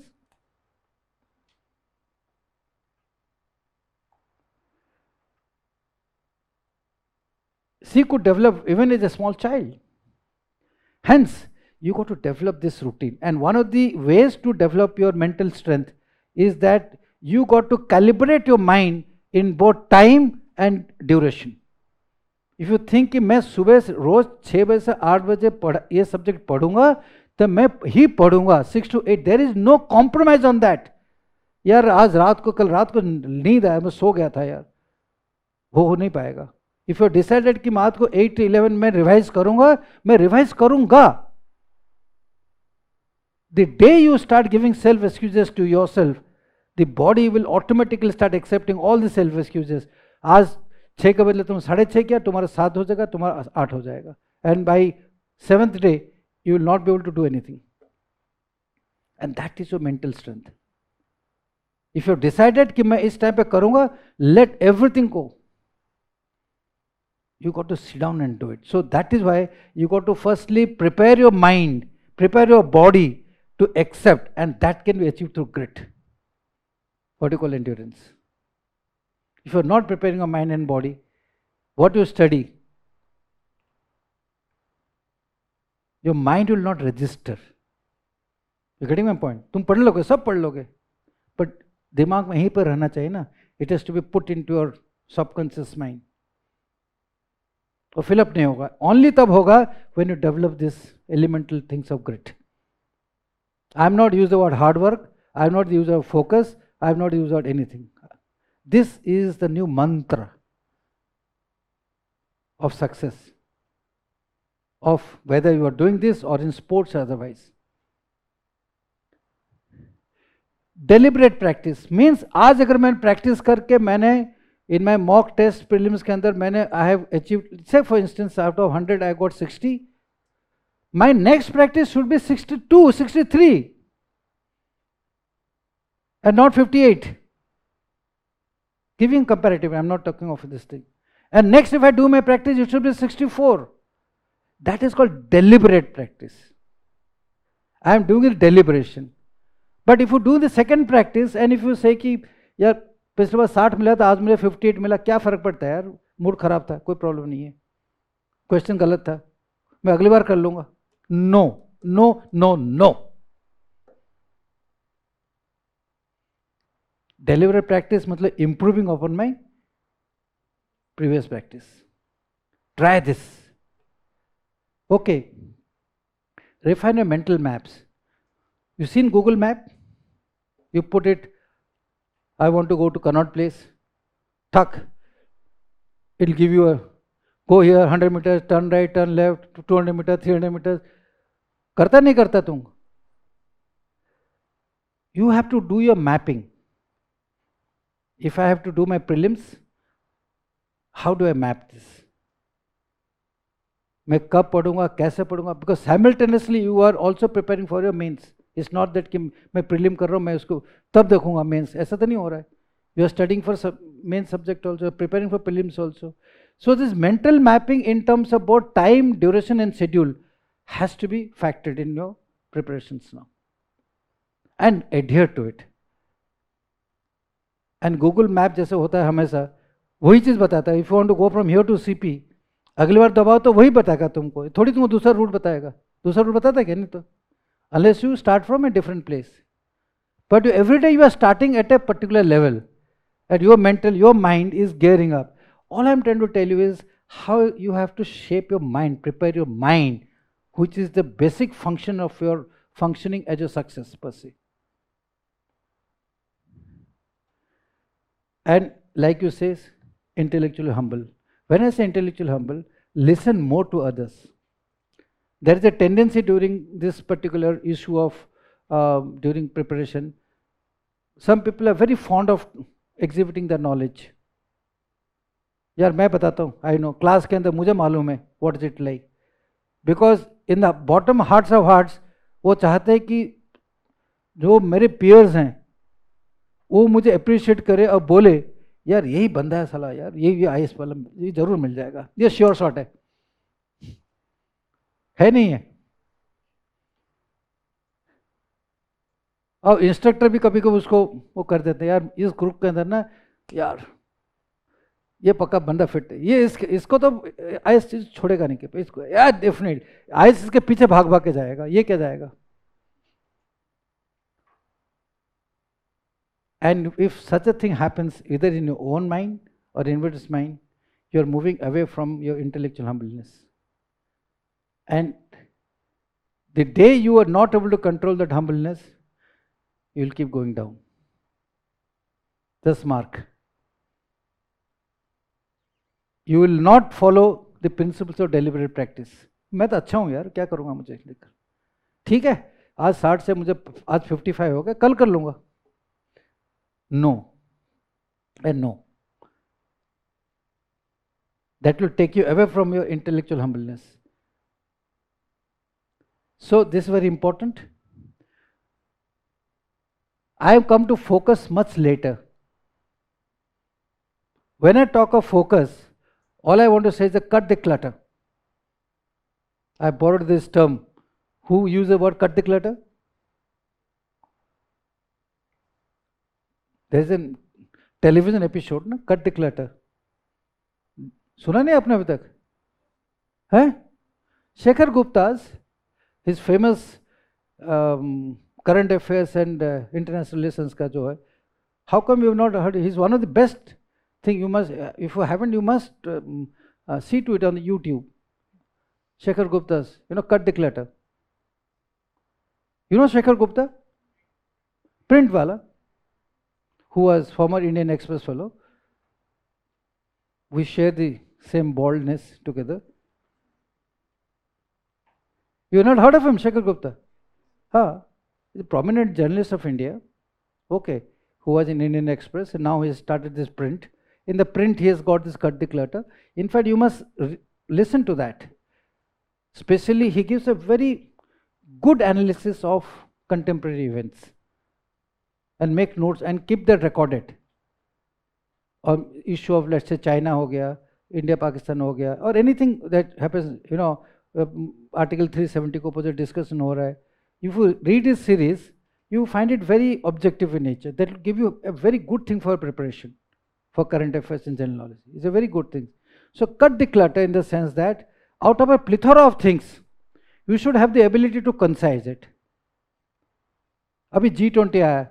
Next 10 days, media will be full of events of G20. Biden आ गया, वो आ गया, जिंगपिंग क्यों नहीं आया, उसके ऊपर डिस्कशन हो जाएगा, ठीक है ना, वो रशियन फॉरेन मिनिस्टर दूर से क्यों हाथ कर रहा है, नीचे क्यों, नजदीक क्यों नहीं कर रहा है, ठीक है ना, all sort of media thing will come up. But what is it that you need to know as far as G20 is concerned? Okay, you should make out your own assessment and write it down. If you depend upon too many inputs, too many media, जब आप actually तैयारी करने जाओगे और preparing for interview पर से, आपको कुछ याद नहीं होगा. अब भी करो as and when events takes place. BRICS summit, they went, 4 of us, this thing, क्या हुआ? Cut the clutter, just write down 5 points, 7 points of the BRICS summit अभी रिसेंटली तो हुआ है. Okay, because very soon another event will come up. You'll lose the significance, भूल भाल जाओगे. Again, when that comes, cut the clutter, write down few points. Keep developing it like this. Whether you want to write in a notebook or nowadays on iPads or something, that's a different issue. And why I say celebrate small wins? It's a long journey that you're doing, 1 year of preparations here. Tomorrow, through deliberate practice, अगर आपके prelims पे आपने 60 से 65 ले लिया ना, खुद practice, make a little celebration of yours. यार, tell your good friend, tell your best friend, आज मैंने practice किया सुबह, मेरा आज 65 आ गया यार. ऐसा कहता, आज पिक्चर देखने चलते. यार मेरा तो नहीं आया, तू मुझे क्यों लेना चाहता है? ठीक है, राइट, कोई बात नहीं, तेरा मैं स्पॉन्सर कर लूँगा टिकट, राइट. और for that matter, anything that you gain during this period of a preparation, enjoy that preparation. There's a good debate जैसे हो गया amongst both of you, you discuss a particular thing. आज ऐसा करते हैं, let's go to cafe coffee day or let's go to mall में बैठते हैं वहाँ पर, we will discuss G20 वहाँ पर, and amongst us we will decide who has given the best. उसको हम treat दे देंगे, उसको आइसक्रीम एक्स्ट्रा खिला देंगे. These are how you develop that small win, you know, emotions within you. हमारा problem ये होता है कि हम सोचते हैं जब तक कोई बड़े चीज नहीं होता था हम दूसरों को हम कुछ सेलिब्रेट ना करें. We celebrate birthdays. I don't know what is so great about birthday यार. मुझे बताओ, all of we are born, have to be born here. Without getting born we wouldn't have been here. If somebody was celebrating birthday, yes, our parents should be celebrating because on that day they brought us to this thing. But बाकी के लिए तो क्या birthdays है? You should celebrate each other's success. You should celebrate each other's emotions. You should celebrate your friendship. You should celebrate that you have studied together. You should celebrate today during the class, so and so guy spoke like this. आज उसको एक कुछ नहीं तो यार उसको उठ के सब ताली मार देते हैं थोड़ा सा. This guy spoke very well. Life में, whether I'm not talking from the examination I think point of view, learn to celebrate small wins. Learn to bring small things for your friends. Learn to, you know, interact with small things. Appreciate small things. तूने बड़ा अच्छा shirt पहना है यार. Okay, you've done your hair very well. But sometimes ladies को तुम बोल दोगे done your hair well, you might land up in a little problem also. ठीक है? So be a little careful also in your words. वो win के बदले फिर आउट कुछ हो जाएगा, सेलिब्रेशन नहीं होगा. Okay, so what I want to say is that this is very important. This is to bring little amount of cheer in your preparation. I told you this is a journey. Don't take it an end in itself. Your preparation for 1 year or so is a journey. So उस journey में मुंह लटका के मत बैठना, बिल्कुल उसको गुस्सा मत होना किसी से. Okay, celebrate each and every small little things. You will find so journey becomes so wonderful. You will start learning better. Your mind will start getting receiving better. Engage with peers and social groups also. You have got wonderful media. You have all your WhatsApp to like a social group, this, that. You convert that into your discussions. यार ऐसा करते हैं WhatsApp में, let's take a G20 discussion group, अलग 5-6 मिलकर जो है. Everything that comes on G20 next 10 days, you start exchanging, sharing into that particular WhatsApp group. Call it a G20 WhatsApp group. Or any other event which is taking place. Or similar optional groups. We have similar optionals. We have taken public administration. Let's make a public administration social group. Let's keep exchanging which I find relevating exchange also. Because your 1 year is very crucial. You can't keep wasting stupid social groups and other things. Because the moment you get up in the morning and you start touching that mobile of yours, okay, आपको पता नहीं लगा 1 घंटा कैसे चल रहा था, आधा घंटा minimum. But end of the day if you से कि मैं आधा घंटा 1 घंटा में किया क्या, और what have I learned, 0.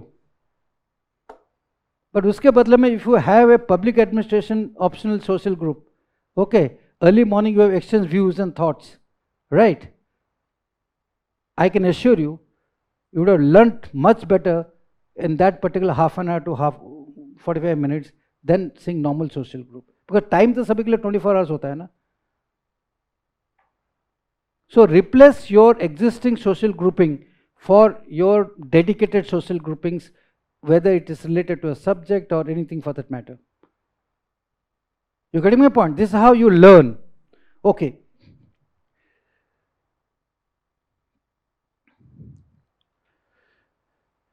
This lot of people have this question, sir हमने पूरी इतनी मेहनत करके तो रिटन टेस्ट कर लिया, सब कुछ कर लिया, और क्यों मुझे पर्सनैलिटी टेस्ट करो, और क्या होगा, मैं ऑलरेडी मार्क में रखा हूँ, I have got good marks, so I can relax as far personality test is concern.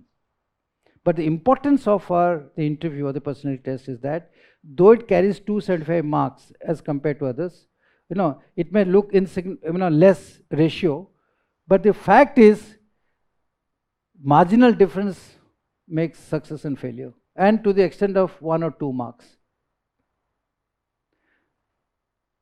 So preparations, why people get it is that because a lot of people think, यार जब prelims main होगा तो मैं करूंगा, या तो prelim करने के बाद मैं तैयारी करूंगा, जब मैं इंटरव्यू मेरा होगा नहीं तो मैं तैयारी क्यों करूंगा. Are you thinking that way? No, it may not be thinking, but the point here is unless you take actions to improve upon and prepare for this thing, maybe that as good as not thinking.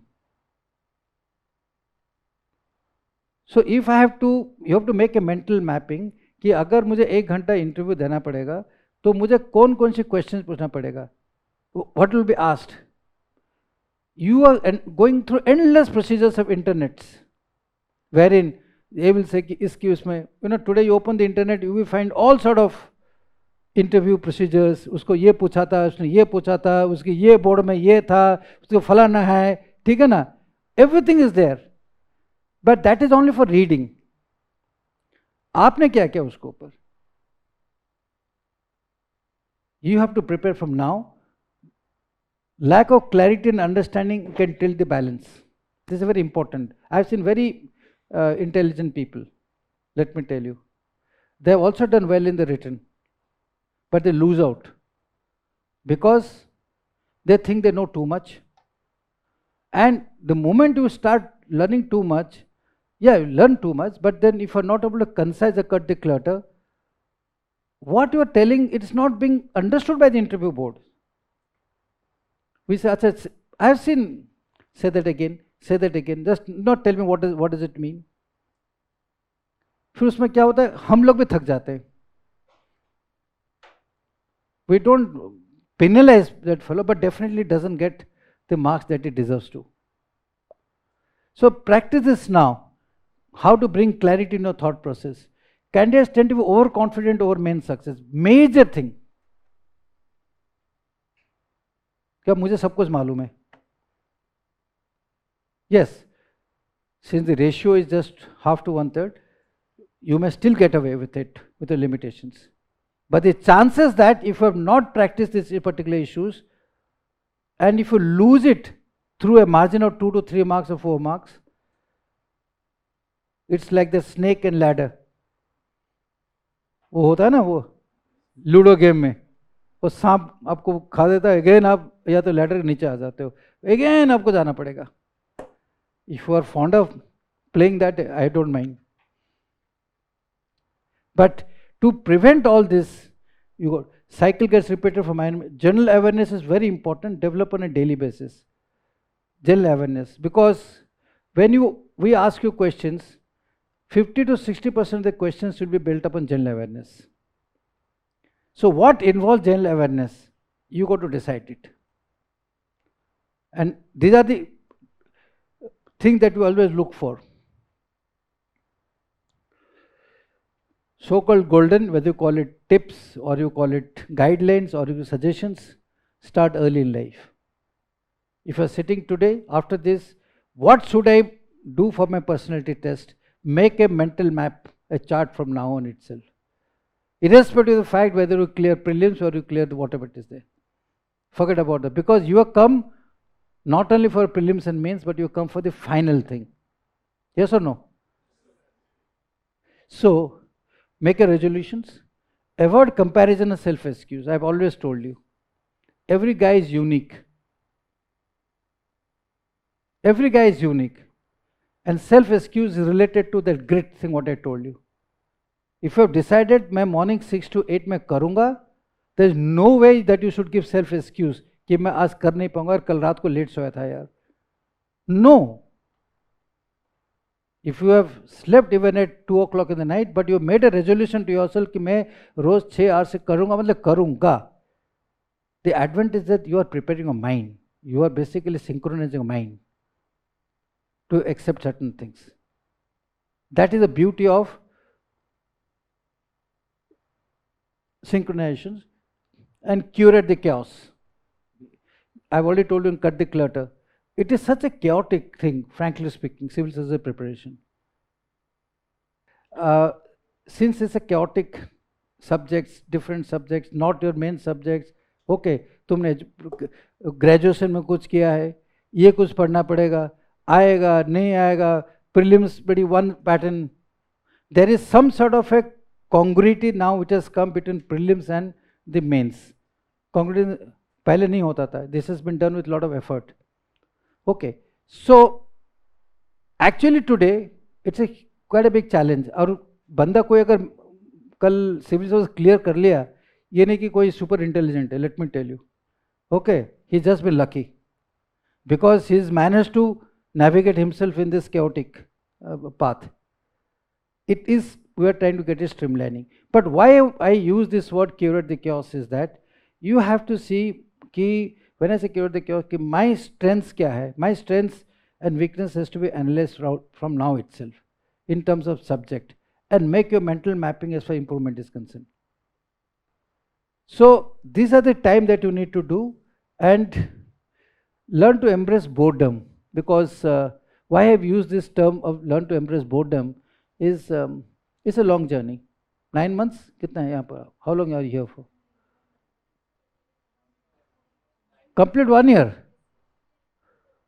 उनको छुट्टी भी नहीं देते हैं? Oh, Sanjana is very strict. This thing, she doesn't live. Huh? Oh, again, all the more. So 12 months is a long period.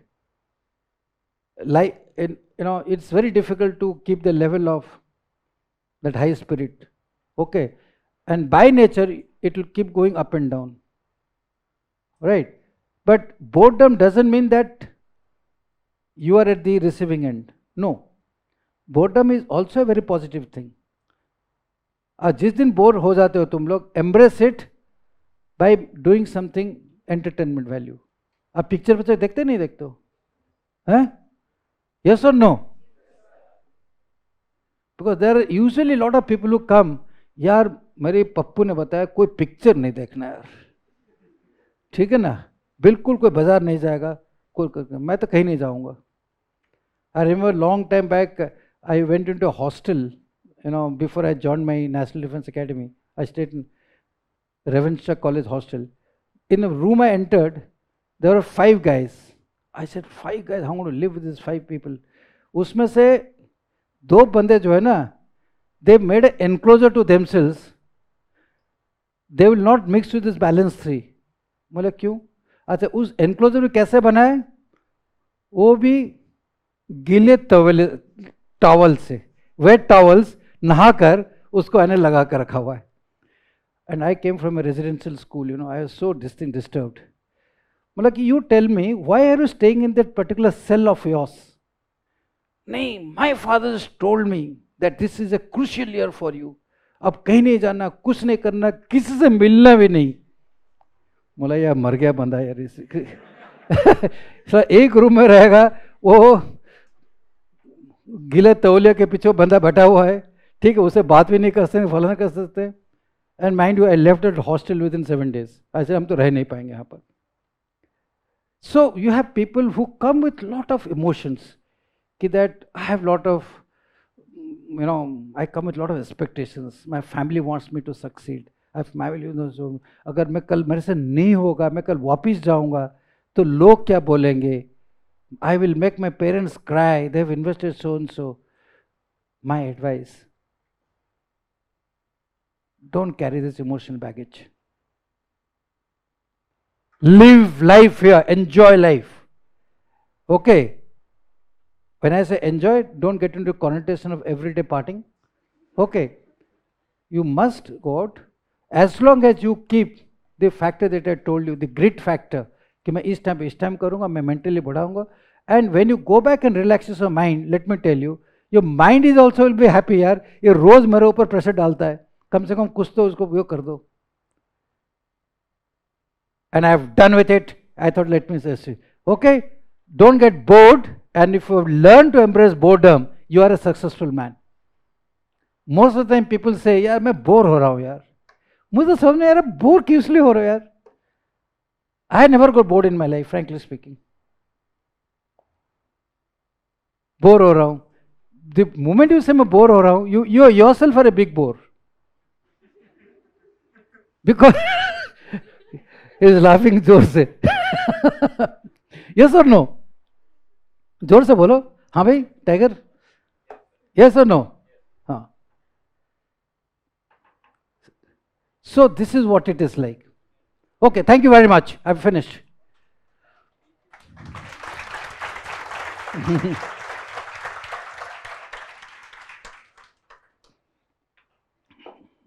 We'll take some questions now.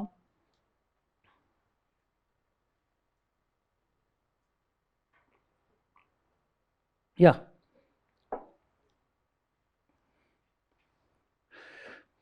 Or no questions?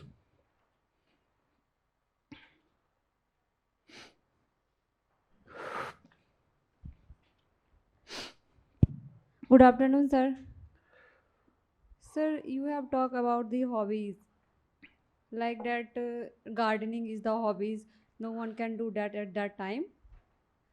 But sir, my hobbies is traveling. But at particular time of the, I live in Delhi. I have no time for go out of Delhi.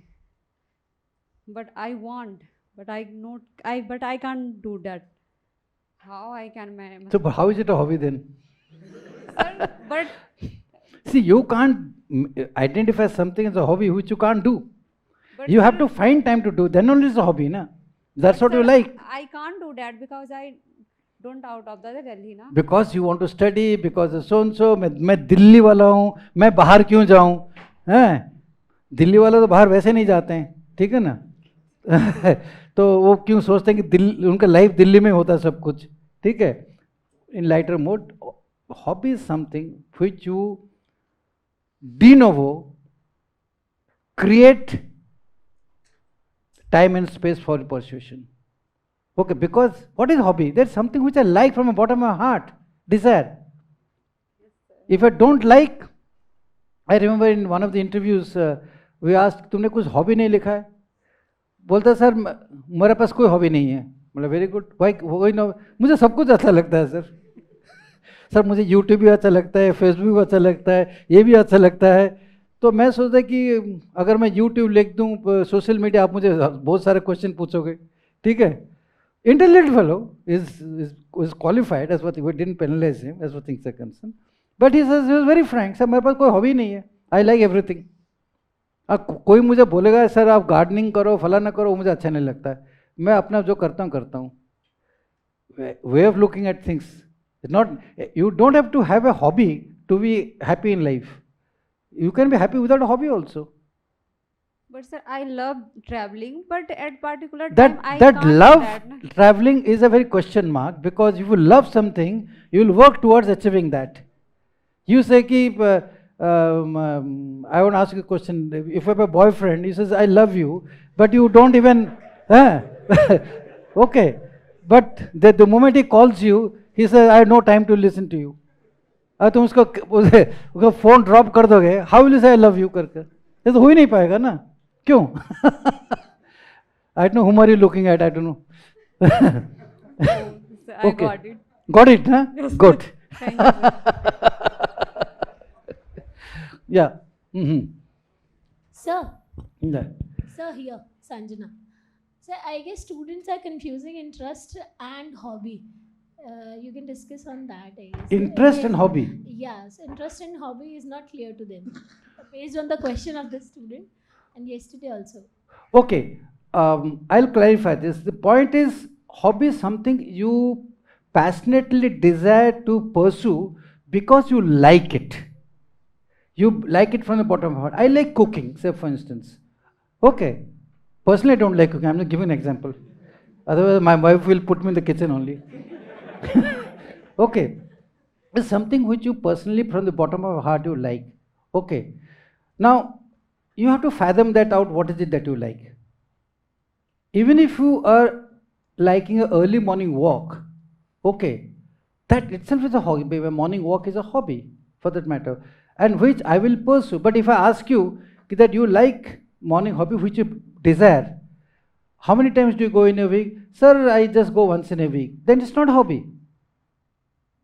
Then you are limiting it, linking it to something that if at all I get a free time, then I will go.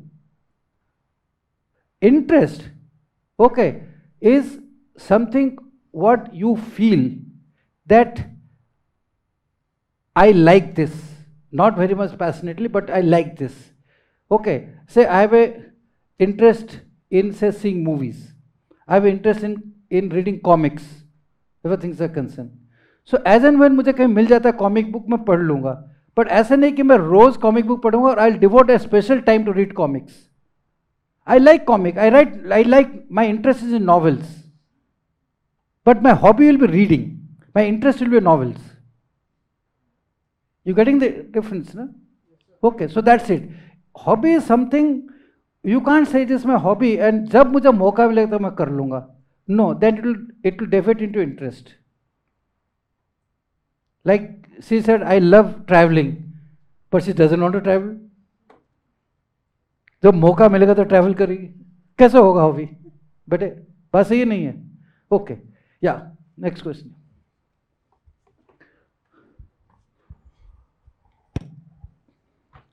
Hello, good evening, sir. So myself Abhishek. Sir, we have attitude right from school days and college, even during preparation as well. We have been surrounded by people who say that we should be ignorant about whatever is not very much related to our preparation. For example, if any wrong thing is doing, and they said that you should be very much focused about your career building, and you are not an activist. So, in your view, what should be the approach of civil servant and a civil aspirant as well about whatever is anything wrong thing is doing, whether he should respond or not? There are two dimensions to your questions. One is as a civil servant aspirant, that is when you are preparing, or you are talking when you become a civil servant. What's it like? Both.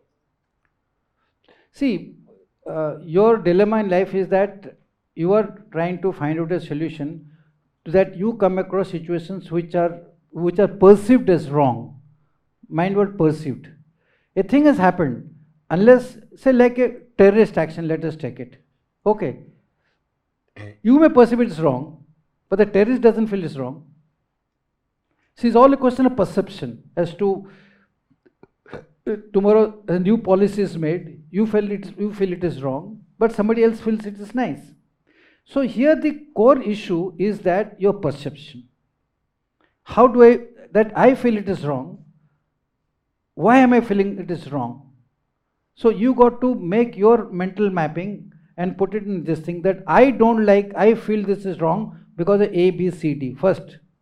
Then you start seeing how much it is relevant in the context of overall this thing. When it's a context of overall, in the context of national interest, in the question of the state interest or the communal interest, and so on. So there are many things. Let's say tomorrow the Chinese have come in. Okay, as far as things are concerned, many people say Chinese are doing wrong things, or Chinese are trying to interfere in social media, right?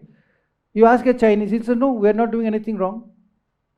This is our perception. The boundary line is like this. That's why we have gone. Social media, it's open to everybody. How does it matter? If Americans come and interfere, you don't say anything. Just because Chinese have come, you start saying, oh, Chinese are doing anything. So the dimensions of views are different, and it leads to the perceptions. Now, how is it that I create that architecture in my mind that to have a perception which is correct? That's always remains a big challenge. I'm thinking it is wrong, but how do I think it is correct? Okay, so enhance the canvas of that particular action per se. Say 9/11 taken place, why it has taken place? When you look the larger canvas of this particular thing and go back to situation of why America invited themselves to this particular situation, it has got a backlash effect because of their long intervention in other countries of the world. And it was mostly Muslim countries. Firstly, they attacked Iraq, then they attacked Iran, then Afghanistan, and so on. So somewhere it has to have a backlash. So when you look at this point of view, the so-called wrong, when you put it in the larger canvas of things, starts getting diluted in different form. Okay. So first and foremost, when in crisis, get the larger picture. Okay. Thank you.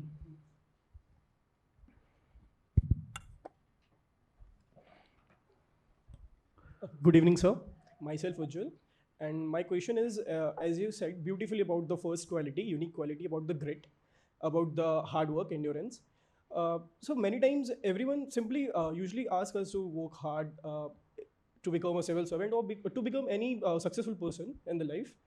But many of the times, when I listen to some professionals as well as civil servants, they give more emphasis on smart work. So what is the relevance of smart work according to you, sir? Smart work. Yes, sir. Smart work, nothing but what I told you, grit. Okay. You see, today there's a use of just coining the words as far as things are concerned. So when you talk of what does the smart work does, your mobile is a smart instrument, isn't it? If you have put the thing on a particular timer, it will work on that particular timing. Okay. If you want is that a particular message to be sent to a particular person, it does it as so and so. You can do it the way you can program it the way you like it, whether it's a computer or it's this thing, because they are smart elements for that matter. Smart elements like some electronic smart, दरवाजा अपने आप खुल जाता है because there is a photo ray coming and then वो खुल जाता है. All these things smart cannot be done without getting programmed. Even an AI cannot function on without getting programmed. And one of the fundamental thing of programming is that it has to follow a set pattern. Okay, and that set pattern can only be achieved through methods which I told you through grit. Getting my point? So, but what about choosing in a smart way, like taking smart actions? For an example, if a person is graduated from political science honors, his background is political science, but the person is taking anthropology as his optional or her optional because it requires not more time, which usually requires in completing the syllabus of the PSIR. So is it right to choose an optional which requires less effort than the other one, in which you have a good background, but you are just not taking it because you are thinking that I am taking a smart action towards my mains preparation, which will require a less time than PSIR? See, there are two ways of looking at it. Firstly, if you take something of a core subject where your strength lies, okay, you'll do well even if you take it, take it as optional. But many people have taken subjects in their graduation which itself is not their core interest, because the moment you completed 12th, your father said, "Yaar, tu engineering join kar le yaar." Okay, we are more parental movement driven systems, Okay, or somebody said, "यार तू history लेके क्या करेगा, तू job तो नहीं मिलेगा, तू यार इंजीनियरिंग चला जा, कम से कम जॉब तो मिल जाएगा." So what has happened is that we navigate ourselves in lives in many times through many other external factors which you don't know. It's only after a certain period of time when you look back, यार मुझे तो यार engineering अच्छा नहीं लगता यार, पता नहीं, बट चलो कर लेते हैं यार, कोई जॉब तो मिल जाएगा कम से कम.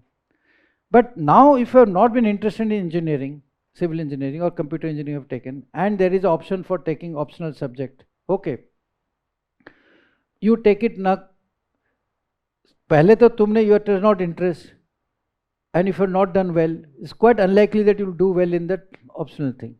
But suddenly at some time, like, यार मुझे history बड़ा अच्छा लगता है यार, ठीक है ना, you take, lot of people say कि I really figured out that मुझे history अच्छा लगता है, so they take it as optional.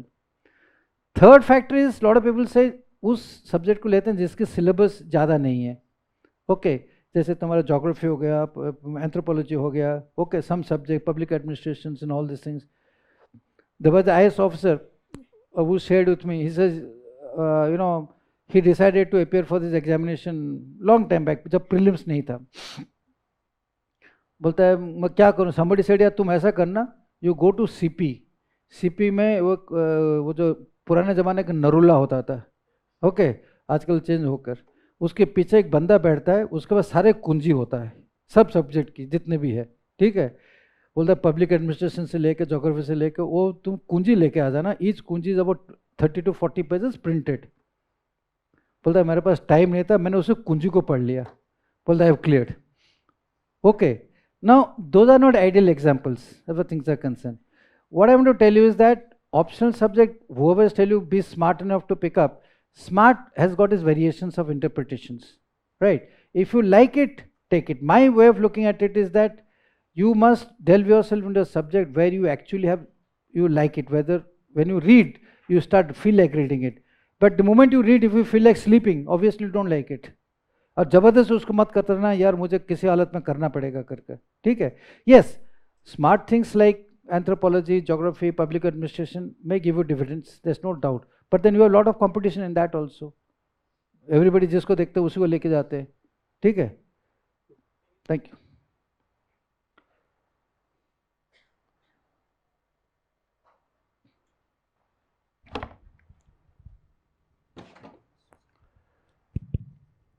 Respected sir, my question is to you, being you. Yeah, bolo. Sir, my question is to you, being you as an interview panel member, how you people judge an aspirant by, as you just mentioned about humanities and cognitive, as per your analysis to those aspirants? We don't have,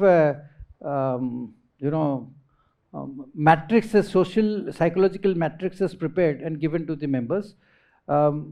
It is told to the members that you have to look for these qualities, 5-6 qualities which are involved into that, and those are nothing but divided into these 2 dimensions. Okay, and people usually use their experience to handle these things. That is why the interview board members are very senior guys, okay, who have actually seen 30-40 years of service and sitting out there. So these are I will call it picking up those characters purely out of experience that you pick up, and we've not gone in for standard matrices, though defense services has standard matrices on which to follow this particular thing. Some of the corporates have standard matrices to follow, but in civil service, still not gone for standard matrices. But system is quite resilient. You don't have to get worried on that issue. Okay, thank you, sir. Okay, yeah.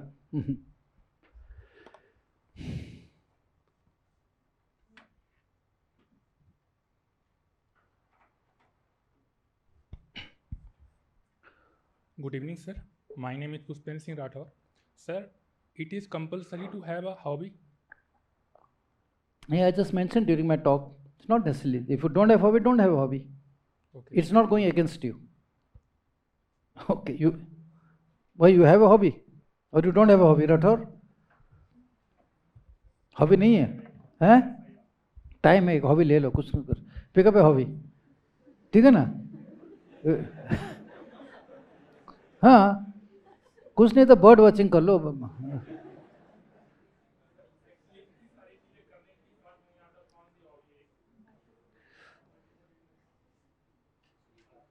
I leave it up to you what hobby. Anything can be a hobby. ठीक है? Don't create a hobby now for the sake of answering the interview board. Okay. अगर नहीं है तो नहीं है. Don't write. My advice is this. Okay.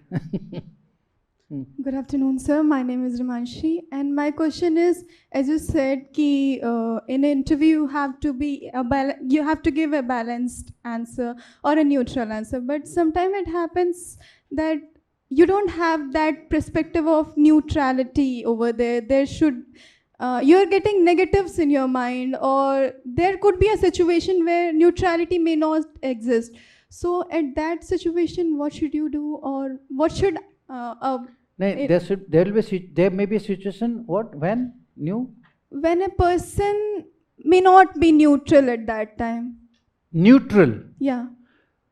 Neutral. You're talking about the board members or no. You? A situation is given to a member. That there happens a riot, something, or something is happening in his or her district.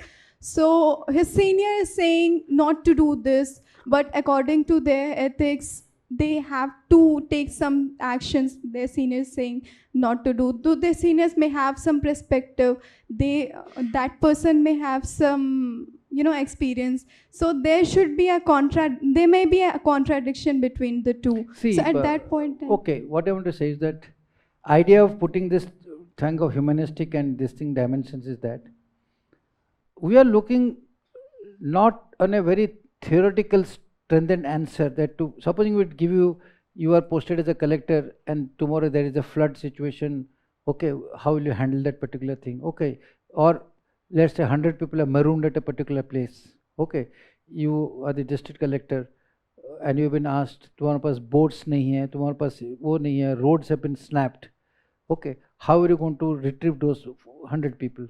Okay, so don't get immediately thinking यार मैं तो life में किया नहीं मैंने, I don't know why am I being asked this question, right? At that point of time, what they're looking for is your cognitive ability to think in situations which are not favorable to you. Okay, there could be two reasons. Either we still not have been able to find out the quality that are looking for you, one. Second, we have found out that you are a good quality material, right? You are moving in the level of 160, 170 or something. We want to put you to 180, 190. You will draw some difficult questions also at that point of time. You may not realizing. Okay, you might thinking that they're trying to harass me or something. No, there is no situation in any interview board where there is an attempt which is made to put down a candidate. Let me tell you, every time we make that, if this candidate is floating around at a particular level, how to take him up, unless we have found out that he's too smart enough by telling lie or creating a facade or giving us all coached answers which they've been told in coaching institutions, which we find out immediately. These are all coached answers. So in that case, we put him in that. It's not that we are penalizing for getting coached. Okay, we are looking for originality in that. Coached answers will put you in the range of 130, 140 to start off with. Now, if you are not able to delve upon that, you can't move up. So the dilemma in your mind is that whether to become neutral, not become neutral, a thought process something. It's not that you are trying to give an answer कि मैं किसी को offend भी ना करूँ, किसी को वो ना करूँ. No, give an answer which is absolutely relevant to the situation per se. Okay, if you draw a certain amount of criticisms for this thing, maybe they're trying to uplift you. Let me tell you this, just to check how much you can take adversity. So taking adversity is, if it's a simply normal interview, and if you find no adverse questions to you, don't think that you are done well. Let me tell you this, is that yes, he's just a candidate, we'll put him at 130, 140 or 120 karke, and you tell him acha theek hai, khatam karke jao. Okay, this is sometime you finish, some guy come, but many times you are put through very, very adverse situation questions, because we make an attempt to elevate you. We are not if it is 275, our aim is not to wash off everybody at 170, 180. We want people to go to 200 plus. You got my point? We have given, I have been in boards where I have given about 220, 230. Let me tell you this. But the fact lies is that it's a question that we keep grilling the candidate more often than not, just to elevate that person. But candidate सोचता है यार मेरे पीछे पड़ गए यार, मैं समझ नहीं यार. Get my point? So that balance is what I am to tell you. Neutral is okay, but every time you must say that, you must always feel if the question is coming to me which is difficult, it is a design by the board, not by somebody trying to put you down. Get my point? Okay. Have I answered or not? Query? Yeah, I okay, got thank the you. answer. Okay.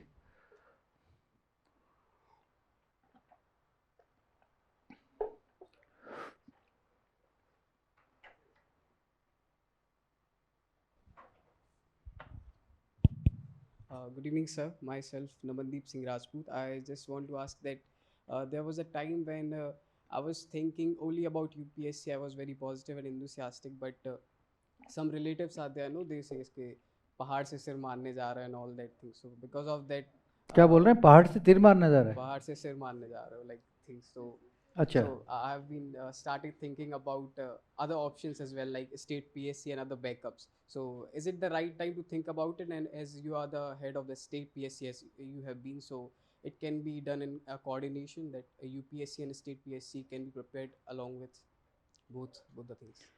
See, there are some PSCs, like in my PSC, I had put the same syllabus, but for the state PSC and also what as per the UPSC. Rajasthan doesn't have. You are from Rajasthan, na? You said you are Rajasthan. MP, even MP doesn't have the same syllabus. Okay, I think MP doesn't have the same syllabus because it is Hindi subject, but even your other subjects have been changed. If I correctly remember, Rajasthan definitely has done it because it was my time that they changed it. So, but the core philosophy of both the examinations, okay, of all the state PSCs, except to some extent, Gujarat. Anybody from Gujarat? I don't know what is the latest. Gujarat had changed the syllabus to quite an extent, not getting conformity with the UPSC. Okay. But we had taken a decision in our national conference that we will try to bring the syllabus of the state PSCs aligned with the UPSC, so that a candidate doesn't undergo too much of preparation कि UPSC का prepare किया और फिर उसका state के लिए अलग preparation करेगा, so that उस एक one flow में दोनों हो जाएगा कर. But the fundamentals of the overall test as far as MP is concerned, UPSC is concerned, उसमें ज़्यादा फर्क नहीं है. So if you are having a dilemma, if you are here, prepare for UPSC, absolutely full thrust as far as things are concerned. Keep a look at the MPSC का other syllabus which are also included, and keep your options open. और by chance नहीं होता तो MPSC दे देना. But as I understand, 70 to 80% will be the same syllabus. I have not gone through MP syllabus recently, but I recollect about 3-4 years we did a study on most of the state PSCs syllabuses. Okay.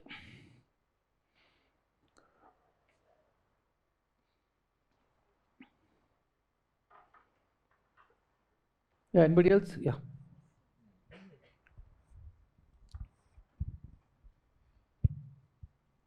Good evening, sir. Myself Swarangi, and I am a student of anthropology. I am pursuing my graduation. So we were watching a film in visual anthropology, and our professor told that most of the time we act. We are under pressure to look presentable, and we act in society. Most of the times we are not true to ourselves also. And if a person is sitting alone in a room, maybe at that time he or she might be true to herself, or himself, but most of the time we are not true. So most of the I have seen that when interview board asks questions, sometimes there is a dilemma of being ethical and being true. So what should we do at that time? How can we deal with that? Because most of the time we are thinking that if we are giving this answer and I am true to this, but what if the board takes it in a different way? Please, for God's sake, don't ever think what the board will think. Take it as a advice. Just don't think think what you think. Say what you think. And if you use the first two things that you mentioned, that it should be ethical and true as per your statement, what you want to say that's ethical. No, sir. Most of the time, it is some things we do in our life, or there are some things which are not ethical in some point of views, but in our point of view, that is ethical. So see, something which is viewed unethical by a larger community of people. Okay, if another person starts thinking that is ethical, then there's a deviation. Okay, that's a deviation in thought process. That has to be analyzed from each subject point of view, how ethical is that deviation on that issue. But by and large, what a common mass thinks which is ethical is the conformity, which is the thing. Now, if you feel, I should give an answer which is not in conformity to what is being presently being thought about it, then you should have convincing backup points to say what is it like. In fact, so many times we appreciate where we get a different point of view. Okay, not from the sake of getting a different point of view, but if you have substantiated with adequate amount of backups, I feel this is because of the ABCD, it carries more weightage, let me tell you, than giving an answer in conformity. But for that, before you take that step, you have to be very sure as to what you're talking. Don't go into ideology, don't go into personal issues, don't get into issues of something of religious nature, right? As long as it is meeting the social, cultural context and you are able to give out a point, don't become too political also on these issues. But large amount of things can be done. You can quote also, sir, I have read so-and-so author, and as per him, this is what has been said. So I read so-and-so book, it is what so-and-so. I saw a movie, or not movie is this thing, but something we can quote also to give out a point of view. And it is not take it from me, it doesn't go against it. In fact, many times it works in positive thing. Okay. Be strong enough opinions. Yeah. Yes, sir. And sir, most of the times now I think that we are acting most of the times in front of people or in society, and we have to be true to ourselves, we have to be true to our answers. So how can we develop that? See, this acting word has to be, because we change roles everywhere. You must understand this. If I'm talking in front of you today, I am in a particular role. When you're asking a question, you are in a particular role. It's not acting. You have put yourself into a different role. And what is the role? You are asking a question to clarify a personal doubt. Okay, you are not standing here to lecture to others. You are trying to, this is a new role. But if I tell, please come over here and tell me, speak 2 minutes on a particular subject to your class out here, you will get into a different role. Your thought process will change, your actions will change, your everything will change. Getting my point? So as you leave the house, leave this room, and you supposing you go to catch a metro or something, again the role changes. Getting my point? So whoever says acting is not acting. Acting is something, you get into a different mask altogether. Okay. Like So we don't show our true emotions or something see, like that. when you said true emotion, he has said something. Okay, I get angry. Some people say कि यार उसको मैं अगर जवाब नहीं दूंगा ना, then I'm not true to myself because उसने क्यों मुझे ऐसा बोला. But if you hold your emotions, hold your reactions, and respond in a very very matured manner, that is more sensible than replying. Because दिल करता है कि उसको 2 थप्पड़ लगा दूं, ठीक है ना, मगर लगाने के बाद उसका क्या consequence होगा वो मुझे मालूम नहीं है. So I will restrain myself, but it doesn't mean that we are not true to ourselves. No. इसने बोल दिया मैं उसको 2 थप्पड़ नहीं मारा, इसका doesn't mean that I'm true to myself. You would have done wrong if you had acted immediately on that so-called trueness of yours. But the fact lies is that you control yourself. I will handle it at a later stage. I think he was not a correct state of mind when he spoke to me. Is actually true to yourself. You got my point? Yes, sir. Okay. Thank you so much. Have you understood or not? Okay. Yeah.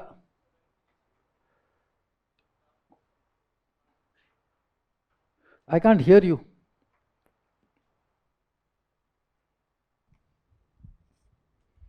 So when we start something new, when we plan for UPSC or anything which is bigger, which takes time. So in our planning, we start from on mental planning, how we will do it. And sometimes a few things arise during our journey that which we have not think before during our planning. So you said refine your mental maps. So how to do that, sir? That some unplanned event or some alien problem arrives during that. I gave you the example of the Google. Okay. What does Google do? Unless you tell Google to program it in a different direction, it will give you the shortest route. Google जब बोलता है क्या बोलता है? Though this road is blocked, you are on the fastest route. बोलता है नहीं बोलता Google? Yes, sir.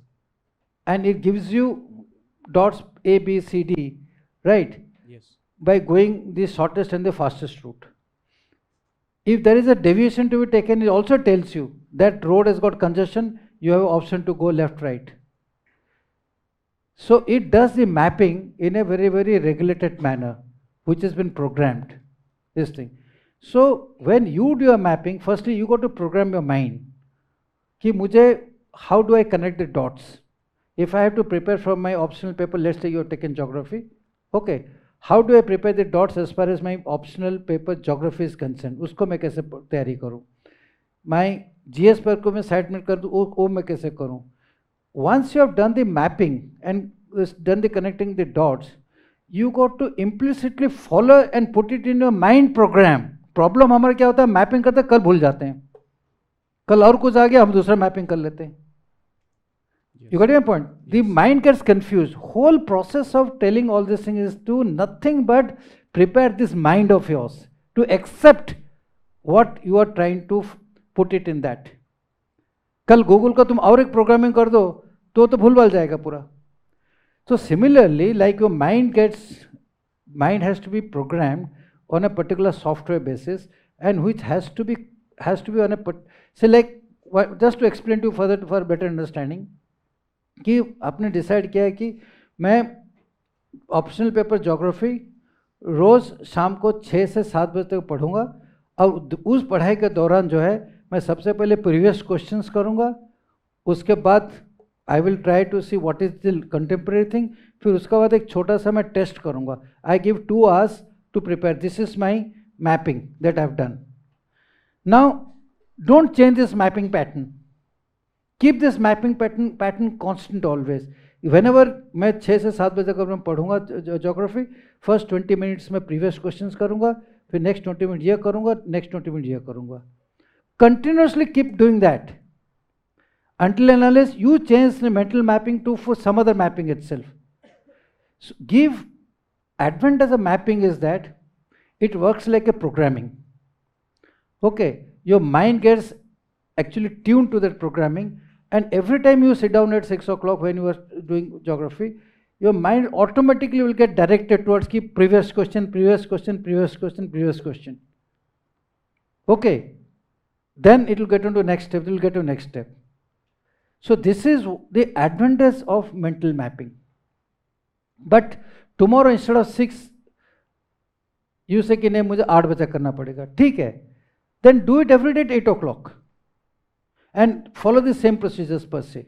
Yes, little time depending upon the practicality, that's a different issue, but the procedures should not be changed over a period of time. If you have done a mapping, मैं ऐसा करूँगा, ये करूँगा. Have you been able to understand this? Yes, sir. You are you background? Are you a technical student by any chance? No, sir. Okay. If, how many have done programming? Anybody's got experience in programming? Programming follows a similar pattern. What I'm telling you, you can consult your friends who have done programming. They do nothing but mapping. Okay. Then they come to some sort of a solution. So we have to factor that into your mind, your preparation. Then it starts. Why do you do all these things? So that हम जो पढ़ रहे हैं, अगर हमारे दिमाग के अंदर जाएगा नहीं, it doesn't get stored, पढ़ने का फायदा नहीं कुछ. बात सही नहीं है? Correct, sir. Yeah.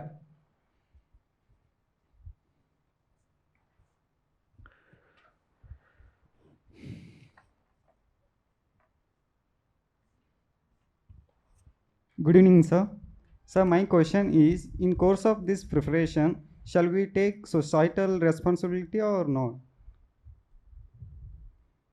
During the journey, during the course of responsibility. This course of preparation. Shall we take societal responsibility or shall we? Why not?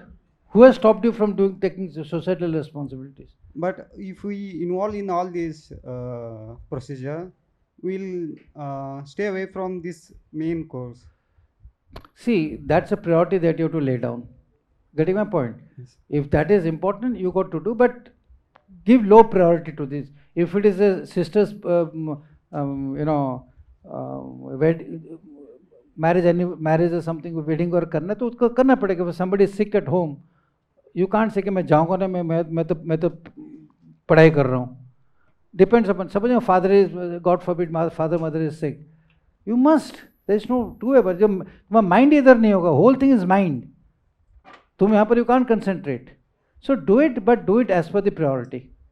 Okay? पूरा ऐसे यहाँ पर वो गीले तवले के पीछे से मत रहना तुम, ठीक है ना? कि मैं कुछ नहीं करूँगा, किसी बात नहीं करूँगा, कुछ नहीं करूँगा. I am, this. Okay, don't be an isolationist. Getting my point?